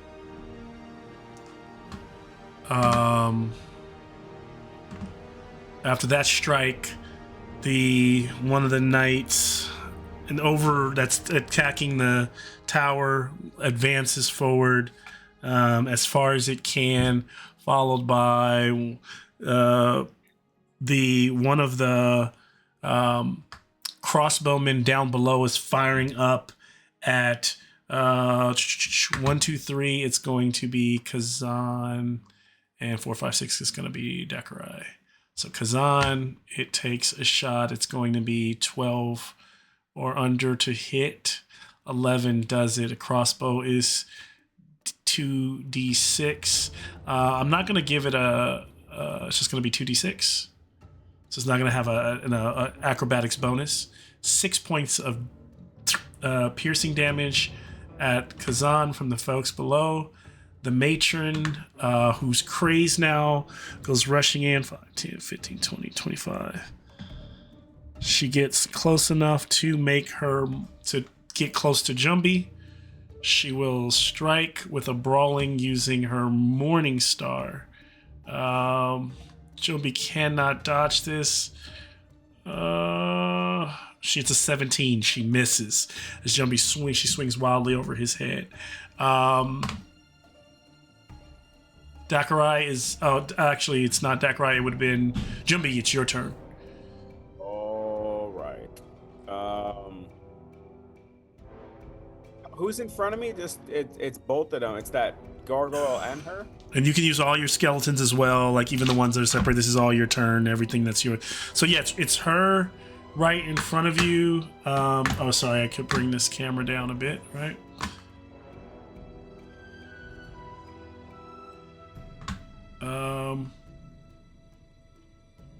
What if I like Hadouken and just fireball them? That's what I'm gonna do. Hadouken. I just realized you don't have a turn. You just evaded. Oh Um, yeah. You're push. You have your skeletons, so you can use your skeletons. You got the one that this skeleton can't. So the only skeleton you could use is the one that's back at the tower. And the zombie. And the zombies. The zombie is fucking around. Oh, the zombies here with you. So like, let me put your zombie in. Get here. Oh, that motherfucker. Yeah, your zombie got here. So what do you want your zombie to do? It can attack either one of them. It can attack the knight. It can attack the gargoyle. Does my zombie have a weapon? I don't remember. Fuck. It's going to be. The zombie has his claws. Can he make a zombie attack? It's a brawling attack, yeah. I guess. All right. And you know what? Because you're in the worst possible situation, I'm gonna give you.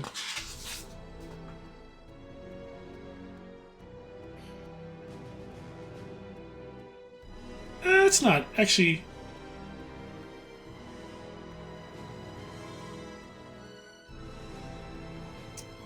Unfortunately, okay. I'll allow you. Normally, you don't give this when a necromancer raises a zombie. They don't get the monster abilities that they get. They just get the normal like brawling attack. I'll give you the strongest monster attack that the zombie, because you actually have a real zombie, right? These guys aren't zombies that we keep calling zombies. You have a real zombie. The husks aren't actual zombies. So the zombie could use its undead embrace or its overpowering hunger. So the undead embrace would be that the victim would take, if you can score a hit, they'll take 1d8 bludgeoning, and then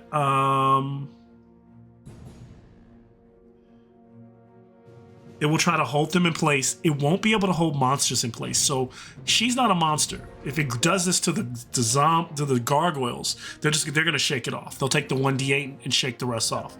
But he can try to hold her in place, and then she'll have to make a strength roll to break free. On its next turn, if she's still held, he can do 2d8 piercing damage by biting. That's probably other than that. That's probably the strongest ability he has. Or he could do the overwhelmed by its hunger, the monster lunges, naturally doing a biting, chewing. Or he can just do the 2d8 right now and knock the creature down. No, I'm gonna try to hold her. I think holding her is good. I think that's a good plan. But if you do the 2d8 and if she doesn't have a lot of hit points, you could finish her on one move. How does she look, though? Does she have a lot of hit points? Yeah, I don't know. She had been fighting. She had been fighting for a while. You don't know. She looks fairly unscathed. She looked like shit, and then she got up and was about to fuck us up. She looked like shit, but like, yes, remember, she looked like shit from being. She didn't die. Her willpower was. She expended all her will, so she wasn't like bleeding all over the place, but she was just tired. She gave up the will to fight, right? So she could be full. She's essentially with a full health regular human. So not anything monstrous, but so you all know in this game the average person has somewhere between 10 and 20 hit points on average. So well, I'm gonna try to do the 2d8. Fuck it, let's see what happens. So you're gonna try to lunge. So you will lunge. Okay, so you will have to give me a 12 or under for attack.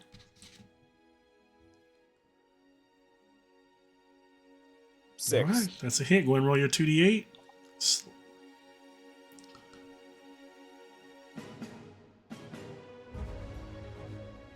3 damage.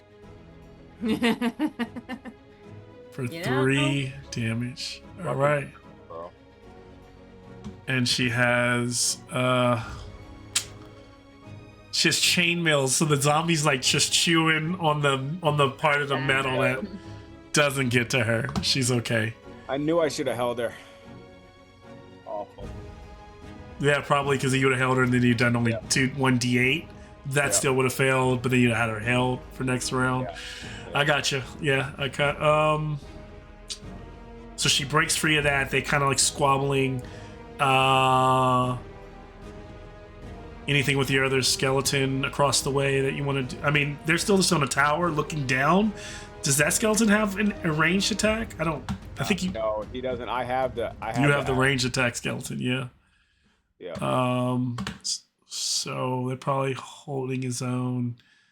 Other than that, I have Makeda going next. Sorry, Makeda's already gone. So then I have armed villagers. So I have all the rest of the zombies Well, no, rushing forward. if it's me on the list, that's when Kazan goes. That's when Kazan goes. Yep, because he traded. And I can't do anything because I Yep. evaded, so. Kazan, you are up.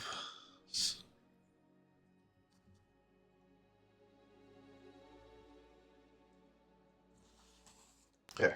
I'm not here with those gargoyles, am I? You are not. So where you are at, it helps you better visualize what you have going on. You have your own set of equally horrific problems.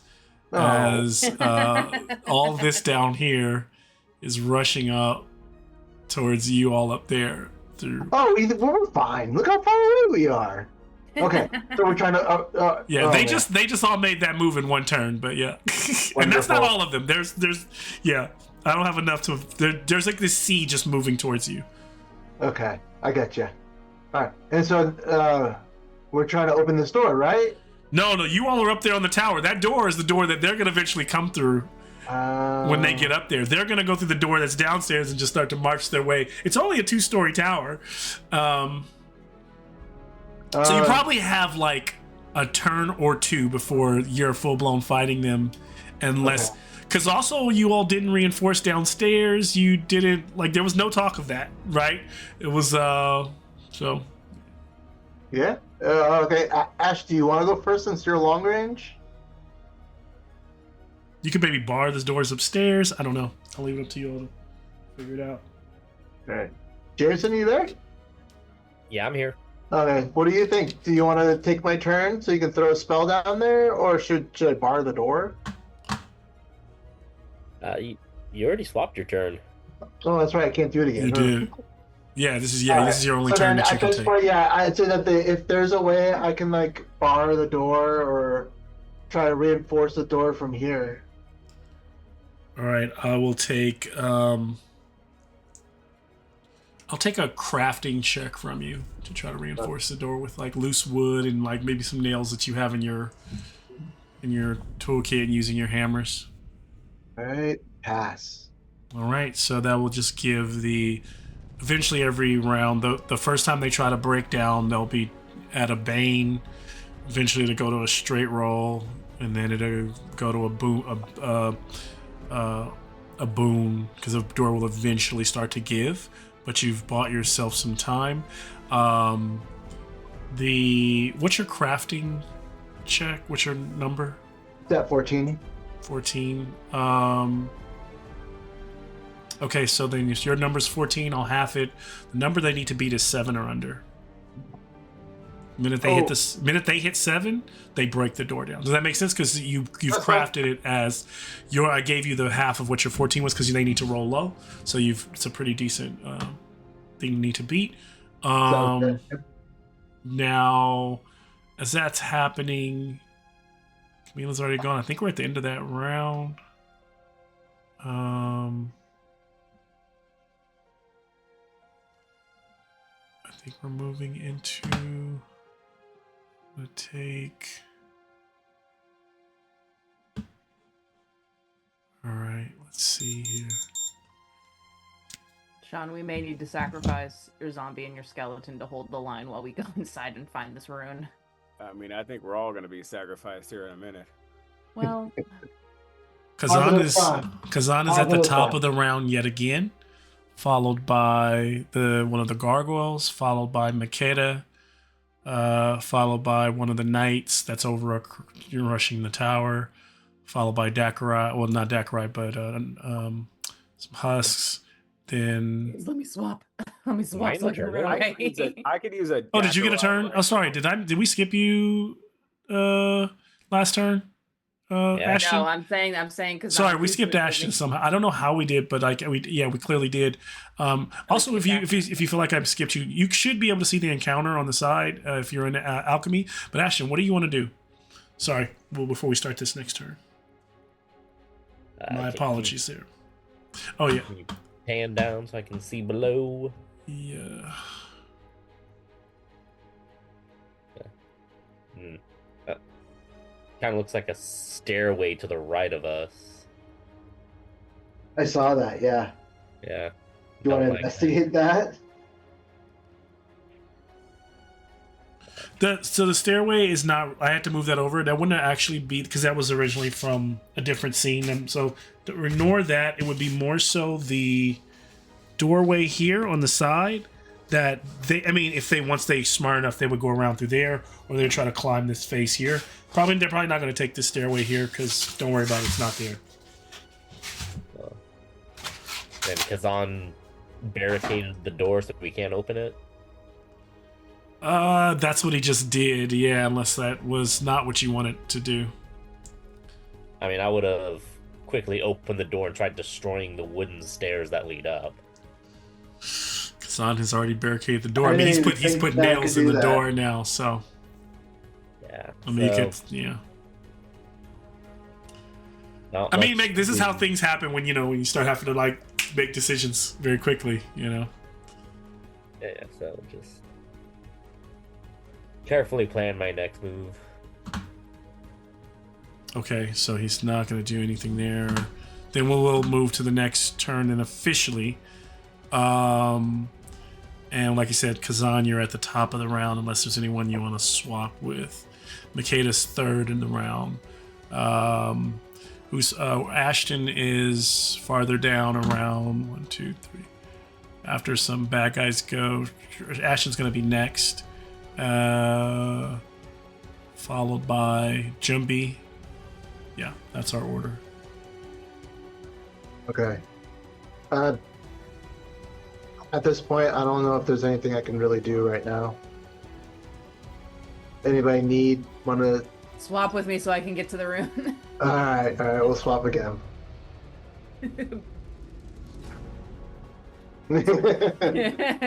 Take my card, quick! Away I go. Into the church. Are you swapping? Or? He swapped, yeah. Okay. Sanctuary! Kata pushes in the doors, runs into this sanctuary, this church. Rune. Inside the church, there is this temple. At the temple's heart, you find this like grand chamber. It's like 40 by 40 feet wide. These like massive columns flank either side, and like my music is a little loud. Let me bring it down. Also, you want to adjust the camera so I can? Yep, I haven't even put a. Okay. Yep. Let me do that. I have to.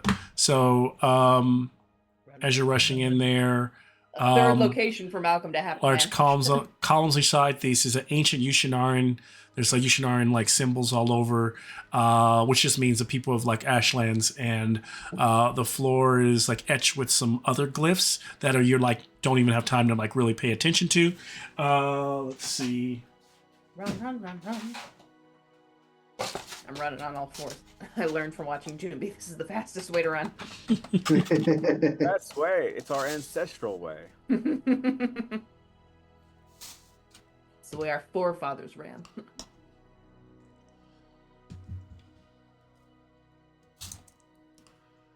For the next rune, we are not splitting the party.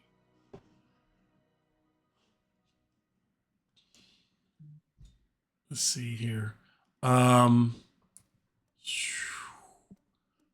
So this is what you see as you rush in, Makeda.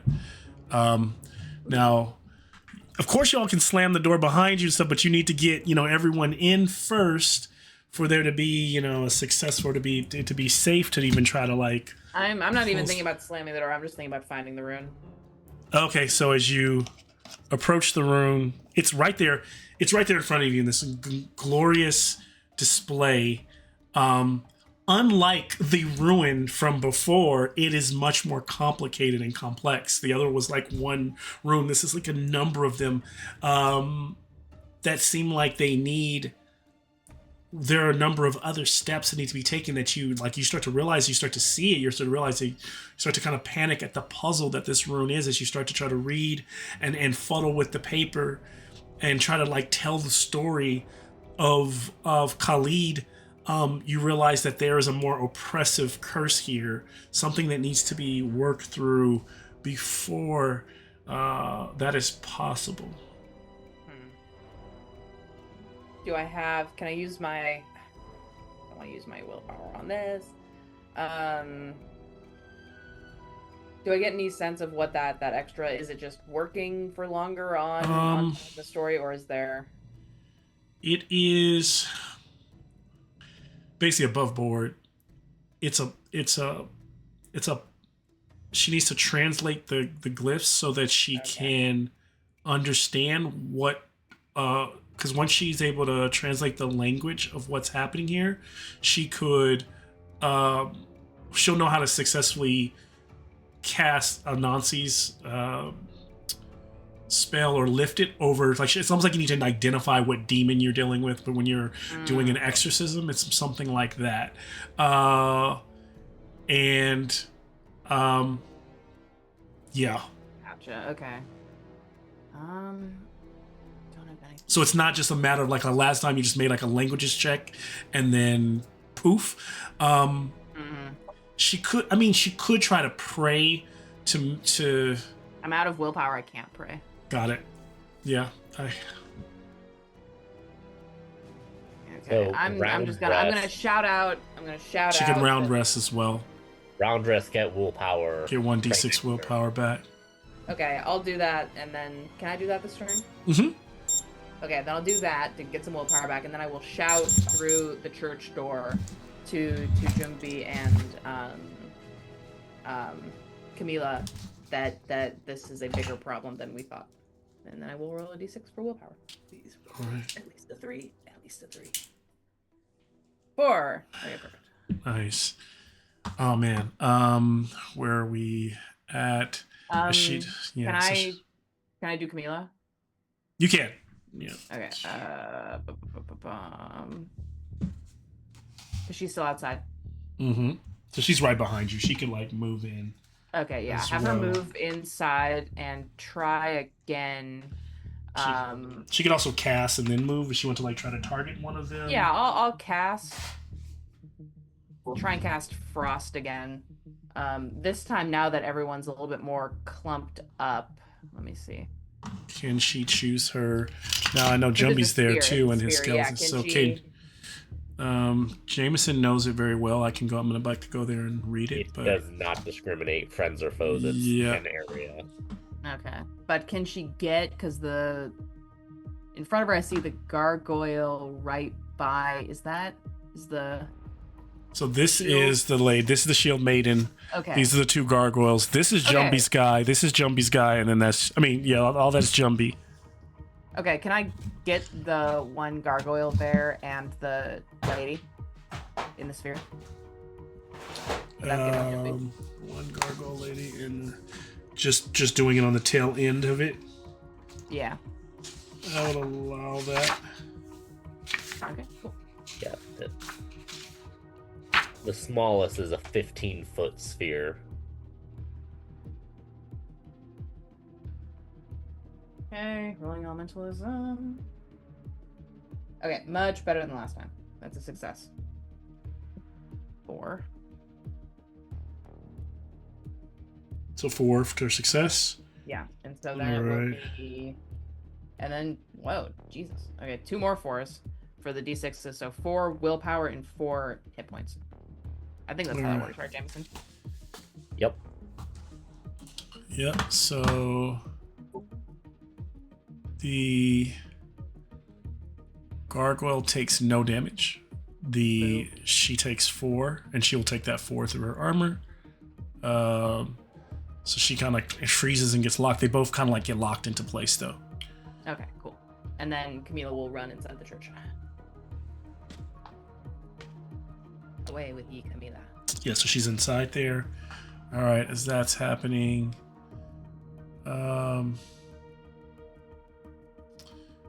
gargoyle was this one of the gargoyles is supposed to go. So I'm gonna be nice and make this gargoyle 2. Gargoyle 2 spins his turn, smashing through, breaking the ice. So not to be mean to us, but the way it works is you roll a strength check. Mm-hmm. You pass it. Mm-hmm. You're good. You get your full turn. You fail, you lose your turn. Oh. And it's a free action at the start of your turn to break it. Well, the funny thing is, so in my notes, I have that I was ruling it. I have that the gargoyles can just use they basically don't have to roll for the strength check. They just smash it, so they don't get caught by frost things that affect the living. Spells like that don't affect him. So then he would just get his turn. Does the frost spell only affect people who are living? No, it's one of those things I put into that's on that creature specifically, the way they're built. It's not no magic at all. It's just that spell. I just planned for you all to use it. I knew you were going to. So, because the metagaming. Yeah, you guys do it. Let's see. But it's also fair. It's the way I built it. It's the way I built the monster. This is not a monster in the monster manual, and I was like, Frost. You can't really freeze stone. Yeah, that's why. It's not like I'm just making an arbitrary like. I don't think this is silly. I just think it's you can't freeze the stone. So he just breaks free. And so I was gonna say he uses his turn, but based on what James said, yeah, I will have him do he'll just blow his attack against since he's just breaking free, he'll just swipe at Jumbi with the initial strike, which is just going to be a claw. The fist, the same thing he did. The fist strike would be 2d6 unless Jumbi takes that, or he can try to evade, but of course using his turn if he tries to evade. You're muted.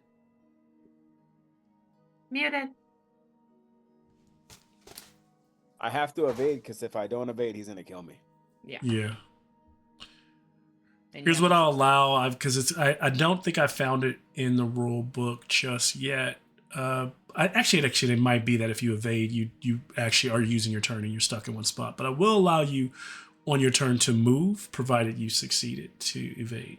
Does that make sense? So you'll be able to move. Yeah. But then when you move, you'd still be trying to get out of an opportunity of attack.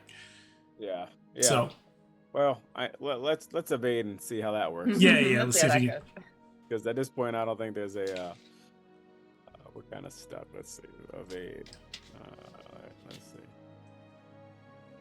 I passed. Yay! Okay, so fist smashes into a wall. No damage to Jumbi. That creature's done. Followed up by Kazan, but they had switched, right? So. Yeah. No, yeah, it's Kazan. Yeah, so it is switched. So it is Kazan now. So now you actually are. Anything else you're doing, Kazan, as you're looking over the edge, as these things are growing closer? Do I see anything that I can do to maybe slow him down? This tower. So if we think about improvised weapons that might be in this scene, they're funneling their way through these tight city streets. They're on one of the buildings I'll give you that on your building. I'll give you an improvised weapon. It's kind of like a piece of stone or a piece of structure, a piece of the rock that's so old that you could hit it with your hammer and cause it to crumble off and fall into the streets and take out some of the ones below. But it will be a one-time use, right? And it will be rock falling. So it's falling about 20 feet, but it's also rock and it's heavy. So we'll bump it from 2d6 to 2d8 points of damage. And we'll make it an area effect of 10 by 10. So it'll take out at least 4 of them. Oh, yeah. Then I will do that. Would that count as him killing them and he would lose willpower? It will. The wall's killing them. God damn it. I forgot that these are husks coming. Because trying to kill them all, I don't feel like is an issue. Not trying to kill them. It's not trying to kill them. Yeah. This is you all's doing. I am just trying to see how it plays out now. How? Anyway, I can make this rock fall in front of the door that they're going to try and get into to get to us. Create more debris. Difficult terrain. You could just drop, if you want to just drop it to, here's what I'll give you. If you want to try to take that same rock and make a because I think you're strong. It's not about dislodging the rock. It's about hoping you hit the rock in the right way, where maybe it slows them down and blocks the doorway that's below, or the stairs that lead into the space. And you'd have to have a lot of it. So I would make that because some of the rocks are going to fall, but you're not trying to kill them. So I'd make it a sleight of hand if that's what you want to do. Okay. Sleight of hand. God, first game of the year, and you guys are gonna hate me for the next 2 weeks. Ooh, success. Okay, there we go. So these You did this, Malcolm. I did not. This was not. None of this was supposed to happen today. This is all you all doing. I was like, "What is this?" You all wanted. You say that, but you got the sets. You had the little map. Do you see how quick I had to? All tonight was me changing up the sets. It's supposed to be like I think one set for like where I figured you were going. So I've been kind of moving on the fly. A lot of this has been. The tower wasn't here. A lot of this is being. The only thing I had was the church. The church was set up, but let's see. Okay, so I'll add that now they have to, when they get to the door, they have another blockade they have to work their way through. This one is not, there's some, it's like I imagine you didn't make a casket enough rock to where it like blocks the entire doorway. They got to like stumble it over it and push through the door, things like that. So they've got to make, the first one's going to be the same thing, disadvantage. But it's going to be a disadvantage. Your door's at 7. The door downstairs is a disadvantage 10, which will, if they don't break it, will go to a regular straight roll, hitting 10, and then followed by an advantage roll to hit 10. And when they break that door down, then they'll start ascending the staircase. So you are creating some. You've created some distance there. If that helps. All right. As Kazan does that, 2 of the knights move to the door and start trying to break it down. They are going to get disadvantage. Just treating them all as one, and I get multiple tries. So a 12 and a 4 at disadvantage, so that's a fail. So they don't get through. Now also, Kazan, who are you running? Daiquiri, or do you want to do anything with him this round, or anything else that you could? It would be his turn anyway right now. Otherwise, the crossbow guys downstairs are gonna fire up, and then I think Camila's already gone, so there's gonna be Jameson next, Ashton next, and I think that. Does he have any abilities that I can use? More rocks. Huh? More rocks. I remember. Yeah, you're gonna have to think on your feet here because I don't think so. He has. Would he be able to do same thing that Kazan did? Was there another spot that we can see that we can dislodge? No, because remember I told you that was a one-time. Yeah, so the only thing he could do, because that's how improvised. That's actually based on the rules of Dragon Bane. Like when you typically use an improvised weapon and it gets used up for the combat. So there's that just to create. They can't spam that opportunity. So now that that's been done, he might brace against the door. Yeah, just try to give the door some leverage. Could do that. All right, yeah, we'll have him do that. Okay, so he's just gonna hold, and what he'll do is it'll be like he's helping. So that help will give that first roll when they try to break the door down will be double bane. So that'll be three rolls, taking the lowest result, or the highest result. All right. So Ashen, our mage. I'm gonna do my best to be out of line of sight of all those archers. Oh yeah, and I should have had one that would have been trying to shoot. Actually, before you would have been one of the would be the 2. No, you'd be one before you and then one after you. So one will try to take a shot, and I'll imagine you're saying you're gonna be out of the range of them. So he'll take a shot at Kazan, who's there. They can see kind of like punching at the air. I mean, at the walls. 12. I need. Wait, did that roll? Oof. Nice. Was that? All right. So that's gonna fail, and then the rest of the villagers would push in. Sorry, before. I'm gonna continue making noise I'm trying to get up here. I don't think we need to make any more noise. We're already screwed enough, Except that noise is funny, so we can make that noise. I guess. All right, at a Bane, that is a fail. They are still stuck downstairs. Trying to get up. The next time they try, though, it will be as a straight roll. We are going to the top of the round. And I may end a little early tonight. So it's probably second to either last or second to last rounds. If we just for how we're considering and how we're thinking here. Just see how this goes. But man, Kazan, I don't know, every time I do initiative, it just puts you top. So it just puts Kazan and Makeda. So Kazan and Makeda, like, the cards just keep saying, you guys, you all need to go. You are up again. Unless, yeah, and this time if you switch, you're right behind each other. So it's up to you, whatever.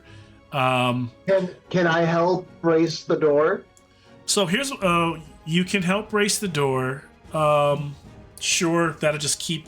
if you're bracing the door at the time when they hit, it will just I think the door's braced as much as it's gonna be even with you. Okay. What else? Go Have ahead. Jumbie and Kazan switch. That way Jumbie can get inside. Jumbie's not with Kazan though. He's on the other. He's halfway across the map.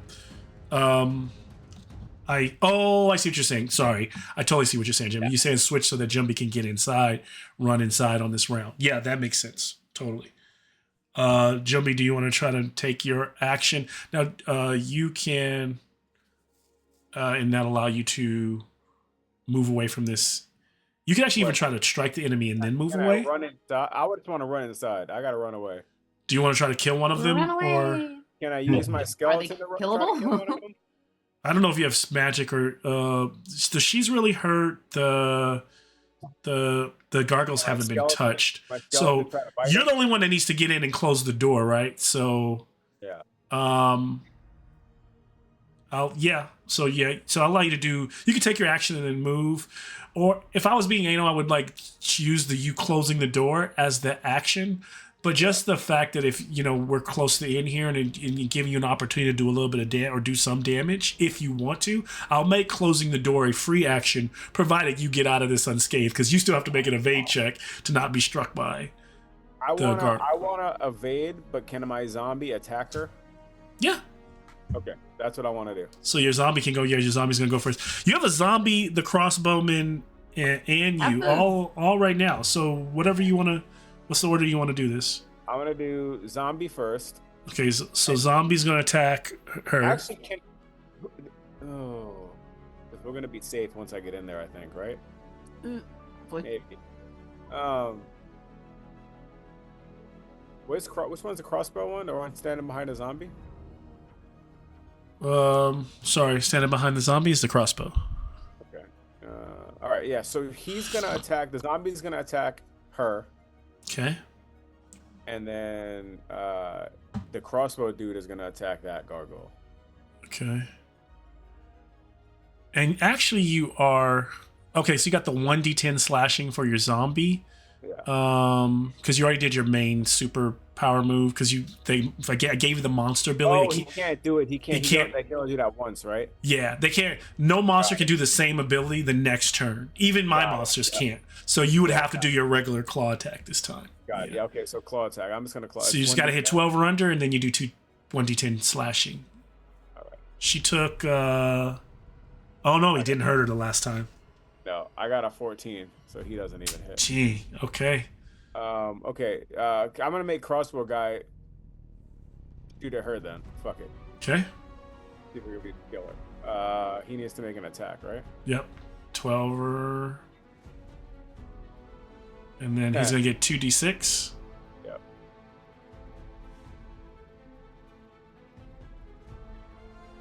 Seven damage. Okay, takes a bit of that. Still up though, armor. And then I need to evade, right? Yep. I got a 4. Success. All right. Yay. So you're moving inside.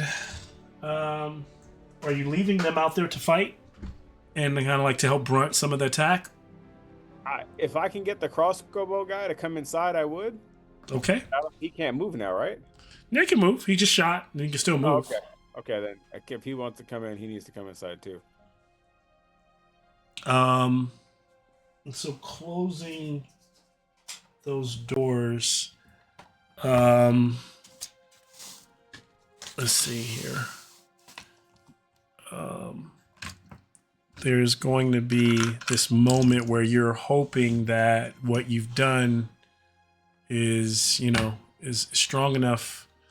Hoping that the door holds as you just like slammed it shut behind you. Your crossbow guy fanning out, Makeda here in the back, along with we'll just say that door. We'll just have that representing like the door there that's being kind of being pounded on as you back away from it. Imagine there's like some kind of slat where you're able to just like lock the two doors and see. It's a similar thing where now those outside are also trying to get in. Just for a little sake of role play here, and just to for the sake of how intense this is there anything that they're saying to each other if they just had like a moment to breathe between what happens next? And I'm talking to the folks like Makeda and Jumi and Camila. As I move,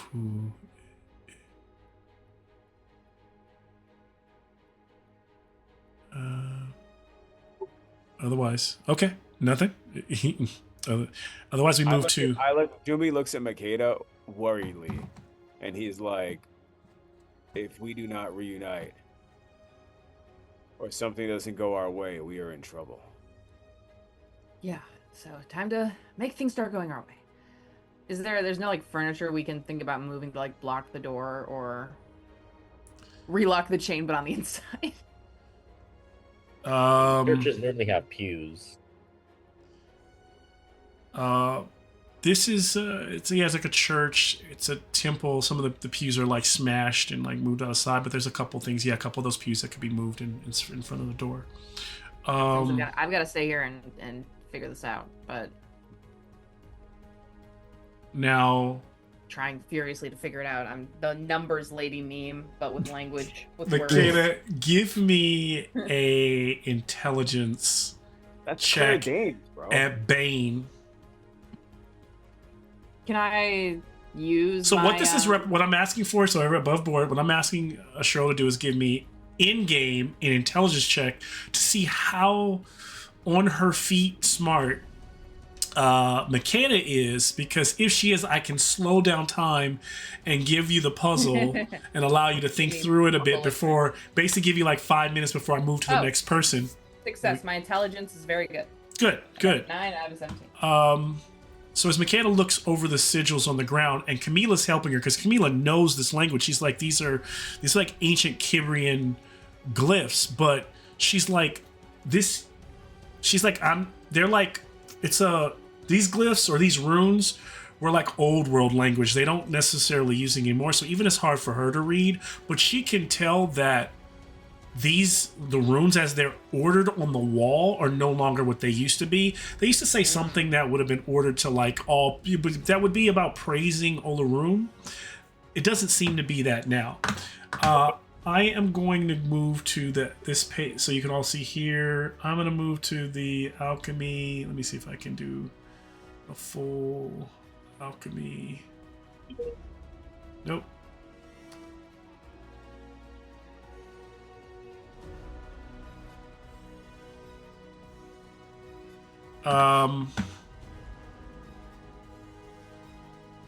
Very heroic music. Yeah, let's hope. Ooh, neat.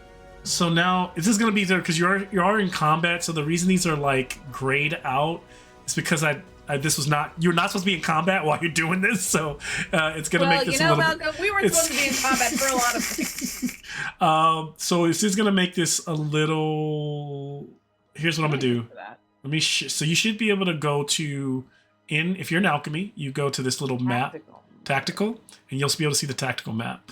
Now, what I'm going to do is this is going to muddy up our combat, but I'm going to do it so Cheryl can see. That's what I said. This will probably be like the last round of the game.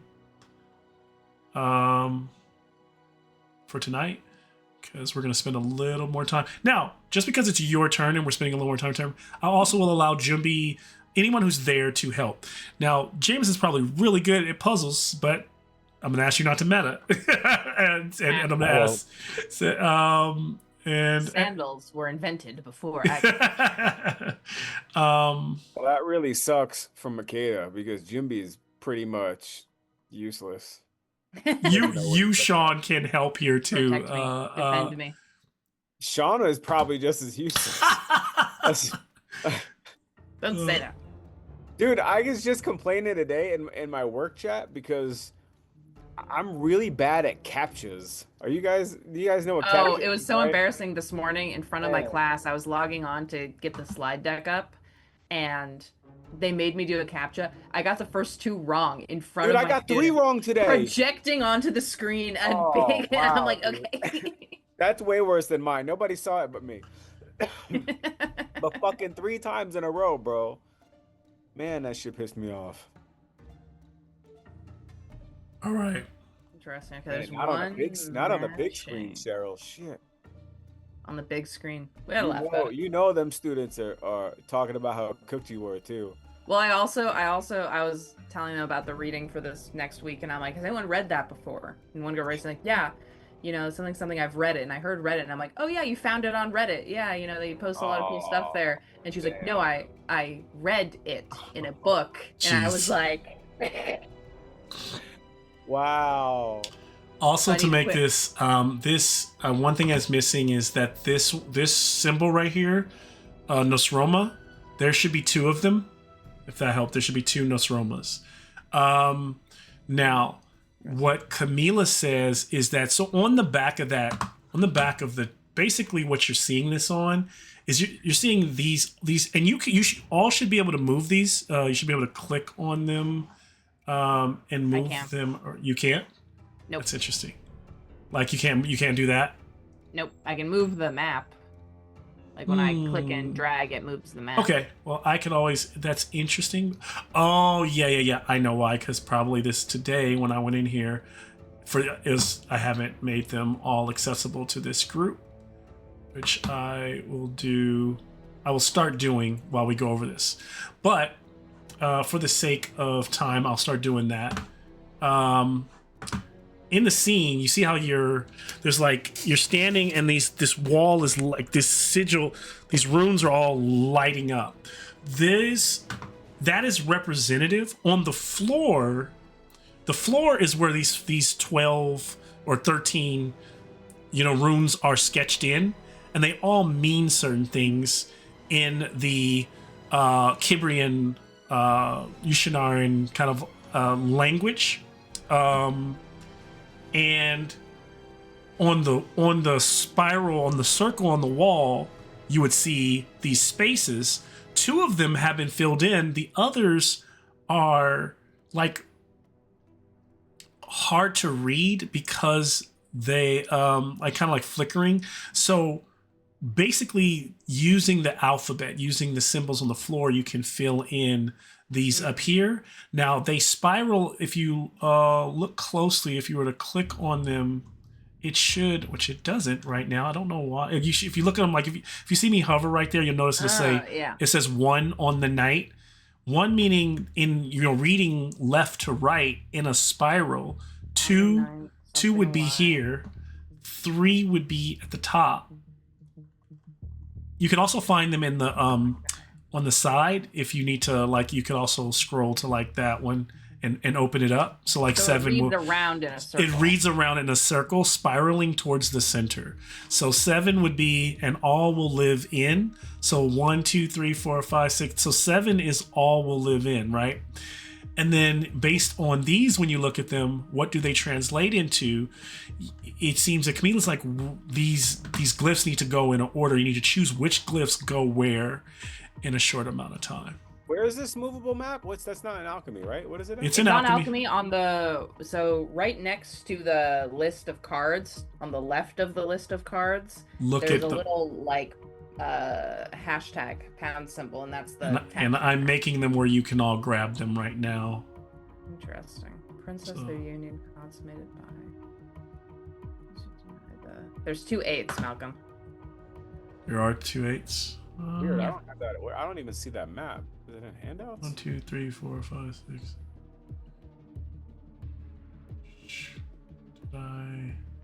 And my problem is I've got my own I see it. interface on top of it, so I can barely see it. Yeah. I see Okay. I see the glyph legend.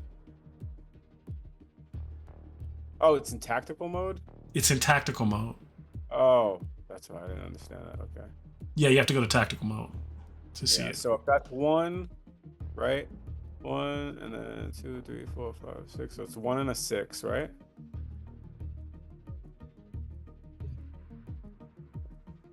Why would there be 2? You said there's 2 of There's Nisaroma. There should be 2 of those. Which, if you look at it, right, it's Nisaroma, and then under it says it's like it's the symbol, and then the translation of the symbol. Okay, so that's Nisaroma probably stands for 7. shining God of the heavens. So Nisaroma is probably 7. Why would there be 2 of them?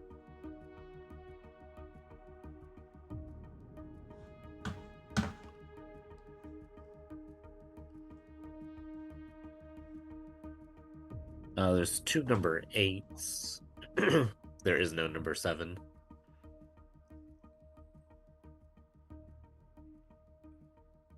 Oh yeah, look at that. In the 7 spot, it's an 8. So then that's just a mistake. So you're talking about on one of the white spaces? Yeah. Correct. So 7 is here. So it's 1, 2, 3, 4, 5, 6, 7. So 7's at the bottom. This right? is 7's at the bottom, and this one's 8. So this one's 8, and this one's 9. The center is 9. So the only mistake is that 8. Oh, the center is 9. The center is 9 because it spirals towards the center. Got it. Well, then that's not 6.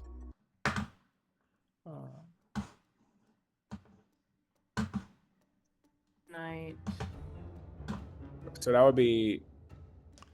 So as you all are working on that, I'm going to move to the Shambling Knights who are trying to break down the door, and they're going to roll at a straight roll. This time. 6. So they have broken through. They spend their entire time breaking that door. That's bringing that down. There's a husk crossbowman down below. Will fire up at Kazan again. I wish I had this all in one place to see it all at the same time. Thanks, Christ. Oh. 9 is another. Oh, sorry. Another thing I didn't share with you all. Dink. That's probably making this very difficult. Go to the handout section. So you see, that's what I'm looking. Yeah, no, that's perfect. And you see the glyph. You see the glyph. You see these right here. Yeah, that's what I'm trying to. But the problem is like I keep that helps a little bit as well. And then trying to go to the glyph page. How do I get that? They're right on the handouts. Okay. You're gonna get this right away, Cheryl. I think I'm kind of know what's going on. I just can't. Like I don't have it all in one place. I got too many windows open, but we're gonna. Yeah, that's the thing. Yeah, that's what I got going on too. I'm Legend 2. So I did hit Kazan with another 2d6er. No. Ooh, that'll be 12 Kazan, 12 piercing damage. Hold on, I'm going. I need my notebook. I need. Good thing I have my brand new shiny armor. The villagers are now pouring in and they're moving up those stairs. They've moved up one level. They're one level away from where they start beating on that door. And it's Ashton's turn. I wasn't trying to send that. I was trying to go down. What do you want to do?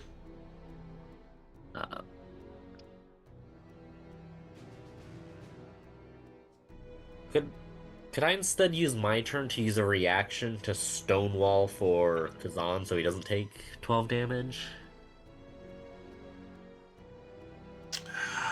You guys are really pushing me here. Like, you guys don't. This is We're If not, family. that's fine. you all didn't move turns. He hasn't. Kazana would have already gone. I'll allow you to use it. Your turn would be done. You'd have used stone wall. He'll take half.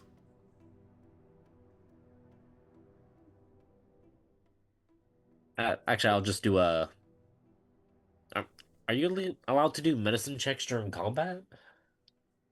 Healing checks, yes. You can get some. Well, the healing check is for getting people off their ass when they go down. So you can't heal people while they're up. But if they go down, a healing check gets them immediate D6, no matter who makes it. So it's a quick way to get someone back on their feet. But no one's down right now. So if he does go down, you could easily you could go for a healing check at that time, but you'd have to risk him going down. So that. Yeah, I'll hold an action if he goes down. Try and get him back up. Okay. Remember, there's no holding action, so you would just not do anything here. Okay. Or if I get attacked, I have the ability to dodge. Oh, right, to do that. Okay, got it. So as they're moving through, the gargoyle starts slamming against the door. And the gargoyle's strength is fairly high. It's a pretty heavy door. I'm gonna treat it as 10. They're shooting. And at Bane, they will fail this round by 1 as they begin to splinter and crack the door. High tense moments here as we close out this round with everything happening, with all the dangers still looming. Are there any NPCs that didn't go? Camila, I think everybody's gone. I'm gonna go back to the room in the church. Jumbi, you're still part of this, and so I had Makeda give me an intelligence check. Can you give me? Maybe it's the sinister aspects of what this is, and you being not that necromancy is sinister, but it's connected a little bit more to some of the darker arts. Can you give me a languages check?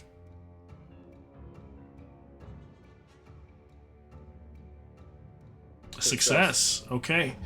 I am going to then give you a new handout that I didn't give you before.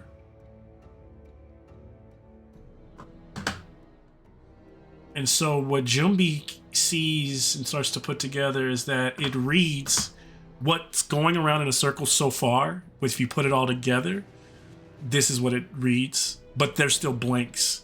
On the night, the shall blow, the shall call to the who shall be summoned to blank, the princess, their union consummated by the blank, and all will live in blank, except for those who deny the blank. And you also have access to this. So you also have this as everyone in the group has access to these 4. I still don't see 7, Malcolm. There's just 2 8s. Right. Remember, the number doesn't really matter. It's just okay. So I could matter if I edit this, right? Am I missing something? So the number 8. So the 8 one is going to be accept. So what I just need to do is change this to there are 2 8s. So which 8 is? Let's see. So there's a 6 that says the princess, their union consummated by the, and then 8 says except those who deny the, and then the next one, going clockwise around, also says 8, except those who deny. So there's no 7. Got it. Let me see if I didn't put it in somehow, because I know we had it, because I've used this before. So I needed to use it elsewhere. So it would have been your 7. It's showing that it's there, and all shall live in should be there. Let's see, and all shall live in, and all will live in. It's maybe I don't have it shown. Is it hidden? Wait, so 7 is all shall live in. All will live in. Do you see it? No. Am I going crazy? So it's right here on this. It says all those will live in. And then which one is that one? It should be.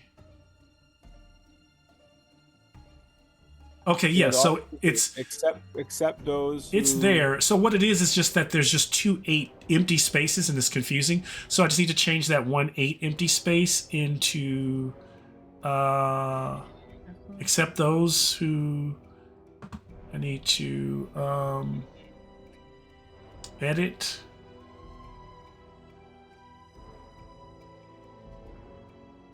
Except those who deny the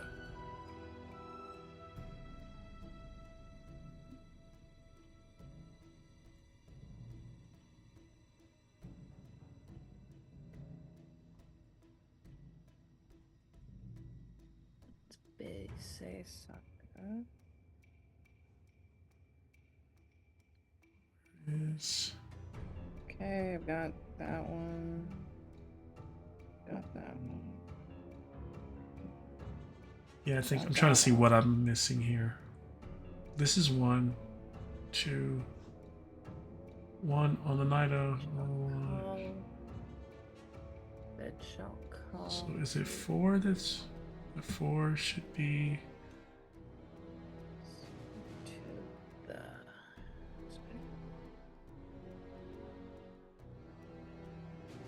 Problem is, there's more of these things than there are spaces, so some of them will not get used.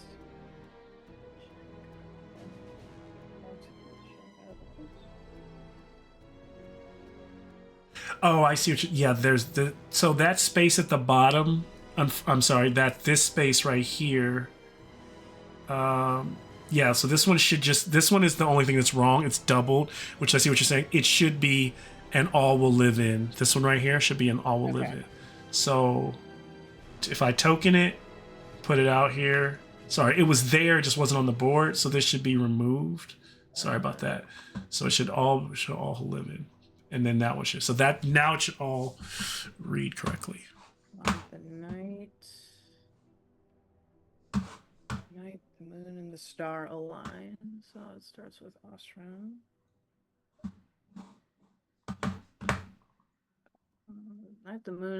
On the night the moon and the star align, the something will call the is it Queen of Thorns? Maybe Queen of Thorns. You have shall blow the calling horn. Yeah, yeah, but is so it the horn. the Queen of Stones shall call the blowing horn that shall call to the shining god who will be summoned to the spider's web, 2 minutes left. or to wed the princess, to marry the princess, Princess. summoned to The union consummated by the executioner's knife. Executioner's knife. All and- shall live in affluence and abundance, except those who deny the something.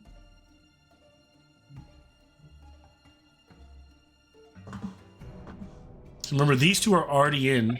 They're already locked in. So your last Yeah. one is already done. Yeah, the enemies shall suffer, or the enemies will suffer. Is that so? You read it all the way through? Is that your I final? think so. On the night, I'm writing down the list, but then I can't. So on the night, the moon and the star align. So that's the first one. Will be the moon and the star. Osren ni Nisaroma. I can't move anything, so. Oh yeah, you all should be able to move them now, but yeah, that's unfortunate. Okay, Osren. so it would be, if you what you're saying is this, and then you're saying this Roma, and then you're saying me where woe, Is that Mary. what is that one? Yeah, to marry the princess. Their union consummated by the executioner's knife. The people will live in affluence and something. No, wait, Except- aren't there? There's two Noshiromas though, right? Well, we don't need to use both of them because there's more sigils than there are spots. We deny. Maybe it's. There's two Except those who- Nosaromas, yeah.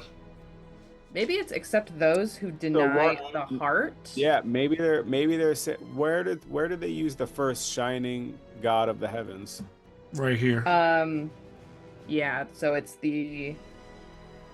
That shall call to the shining god of the heavens. So the shining god of the heavens is coming to marry the princess, and then Their union is consummated by the executioner's knife. Everyone's going to be in affluence. Probably talking about sacrificing the princess, honestly. Except those who maybe it's except those who deny the shining god of the heavens, because that's where the second one comes in. I don't think it needs both of them. Also, these glyph legends we got, some of them have red spots. I did tell you that there were two of them. There were two of these. Yeah, you said there were two of those. You said that. But the question is, do we need to use both of them? If there were two of them, how would it read? Yeah, if there were two of them, how? That's what I'm saying. Because then it would be, shall call to the shining god, something something princess, except those who deny the shining god, the enemies will suffer. The red Makeda is able to see very clearly. Camila's like, I know what this is talking about. In that moment, she realized, all of you are realizing that the only queen you do know now there's no princess in Gondora. The only princess is Alora in Daru. The only queen you know that doesn't worship in Orisha, that worships another god outside the Orishas, is Zareth. Wow. Zareth worships the god Feynman, the one you thought is evil and was probably on an evil, you were like sent those other group on an evil quest. What that has to do right now to what's happening in Gondora, it appears that everything is connected. She wanted that horn, and so she's gonna blow the horn. The gods. She told you to go get the horn, and you guys turned down. Yes. Affluence and abundance. And the shining god is somehow connected to the demonic activity that is happening here. It's all connected. At that moment, give me, what did I ask you to do? How do you break the glyph, Makeda? How do you realizing that all of this is starting to be connected? Makeda is going to continue that story of Khalid, and this time bring up that while he's kind of looking inwards and outwards and trying to create this community and trying to gain these powers at the cost of his family, there are other people who are also trying to gain power. There's this queen in Daru, and she's also trying to gain something and looking to the gods. And in this way, while Khalid is really successful, he's not the only case where something similar has happened. Okay. And version of his story that I tell here. And as she tells that story, the glyph changes from that red hue, kind of, and here it's like kind of crackling as the ice is shattering, as it begins to like turn back that hue of blue, and the sepulcher, or like the altar standing before her, like glows, and like a spirit hand like reaches out and seems to be like offering up a weapon. I like this mist is pouring out of this, like out of the structure that's right in front of you. What it is, I'm gonna wait till next session to share as you decide as you see it. But as Makeda's standing there preparing to grab hold of it, at the same time, these husks are beating down the doors, are starting to like clamber up the stairs, and the group on the other side is waiting for the inevitable. Still in this situation, Jumbi hears the doors crack behind him, turns and like pulling out your whip and looking towards, you realize that one of the doors is buckled and the gargoyle's like his head is like in and about to like rip that door off his hinges. We're cool. And we are going to crash to black. We're cool. No, we solved your riddle. Some of the so I meant to describe. So some of the beating in the doors begins to like. So many of the hordes.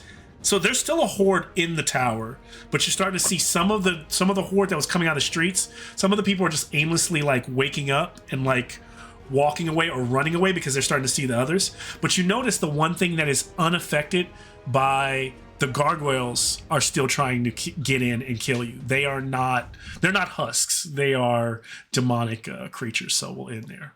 Good game. Or tough game. Yeah, rough. We'll see. I mean, we got beat the fuck up, but that was pretty good. And it will continue. You solved your riddle. The riddle of how to survive without Kazan. I mean, no one died. No one died. So no, yeah, everyone's got hit points right now, but we're still in a tight spot. We're still in a hairy spot. So we'll see.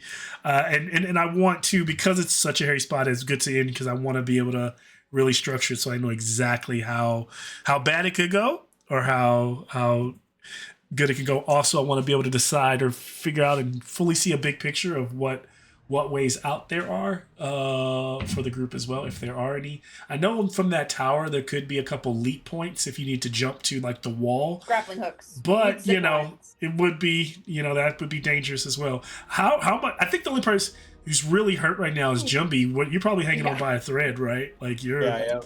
Yeah. So I will say at the end there. Yeah, I'm a little concerned for the group in the. I personally am more concerned for the group in the temple with the two gargoyles than the group with the zombies because you all are just so. I mean, Makeda's got her knife, and Jumby he got some spells, but he's not fighting anything that's undead, so he's just gotta. Yeah. And he's also low on hit points. Camila doesn't have much in the way, and the gargoyles can be pretty nasty. So, and of course they were created to be like for Kazan to put hammers on them. like y'all did the complete they were like to be like under like his hammers they'd probably be like dealt with in a round or two. I mean because they are resistant to slashing and piercing, but to bludgeoning damage they start to shatter and break apart. So now they're like at full strength with the people that should not be fighting them. So Jumpy's gonna have to probably it's gonna be take you putting together your strongest spell right now. You need to put together whatever I don't even know what that is right now, but I think it's not corrupt blood. I have to look at your spell. Well, now is that big buff lady our friend? Has she been dehusked? Oh yeah, she'd probably be dehusked, so she would probably be able to help you. You got a knight on your side. But she's outside with them, so they might turn on her. That might save you around as they murder her. That's fine. I have an idea. I've still got that dragon dung that will launch you at Mach Fuck. It's repeat that. Just send Kazan towards the temple like a rail cannon with his hammers out. Yeah, like remember that's not what it does. With his hammer. The dragon doesn't work that way because there was so much of it when you run through all that. The amount that you have will just give you haste. It's gonna make him really, really fast. It'll probably quadruple his speed. I don't know if you're gonna throw him at the it's not gonna be that cartoony, but it's still it's still something you could possibly do. Try to get him over there. That and combined with an earthen pillar to launch him. I mean, he'll die when he gets there. I mean, he's literally gonna get smacked on the ground, so. Hey, gravity's bludgeoning damage and the armor absorbs. There you go. All right, I gotta go, guys. All right, later, man. Good game. I'll see you tomorrow. See you tomorrow.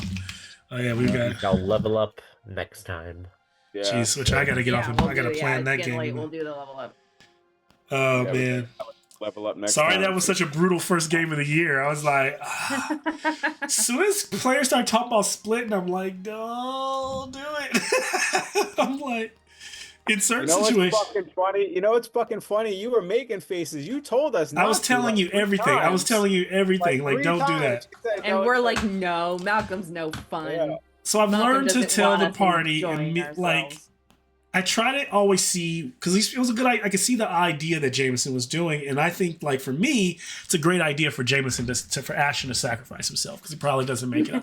I think having the group split and go all together, now... I'm totally willing to go by myself. And I know he's willing to go by himself, so it seemed okay until the group started talking about squishy group, and then you took all your armored people and put them with Ashton, which is great to protect him.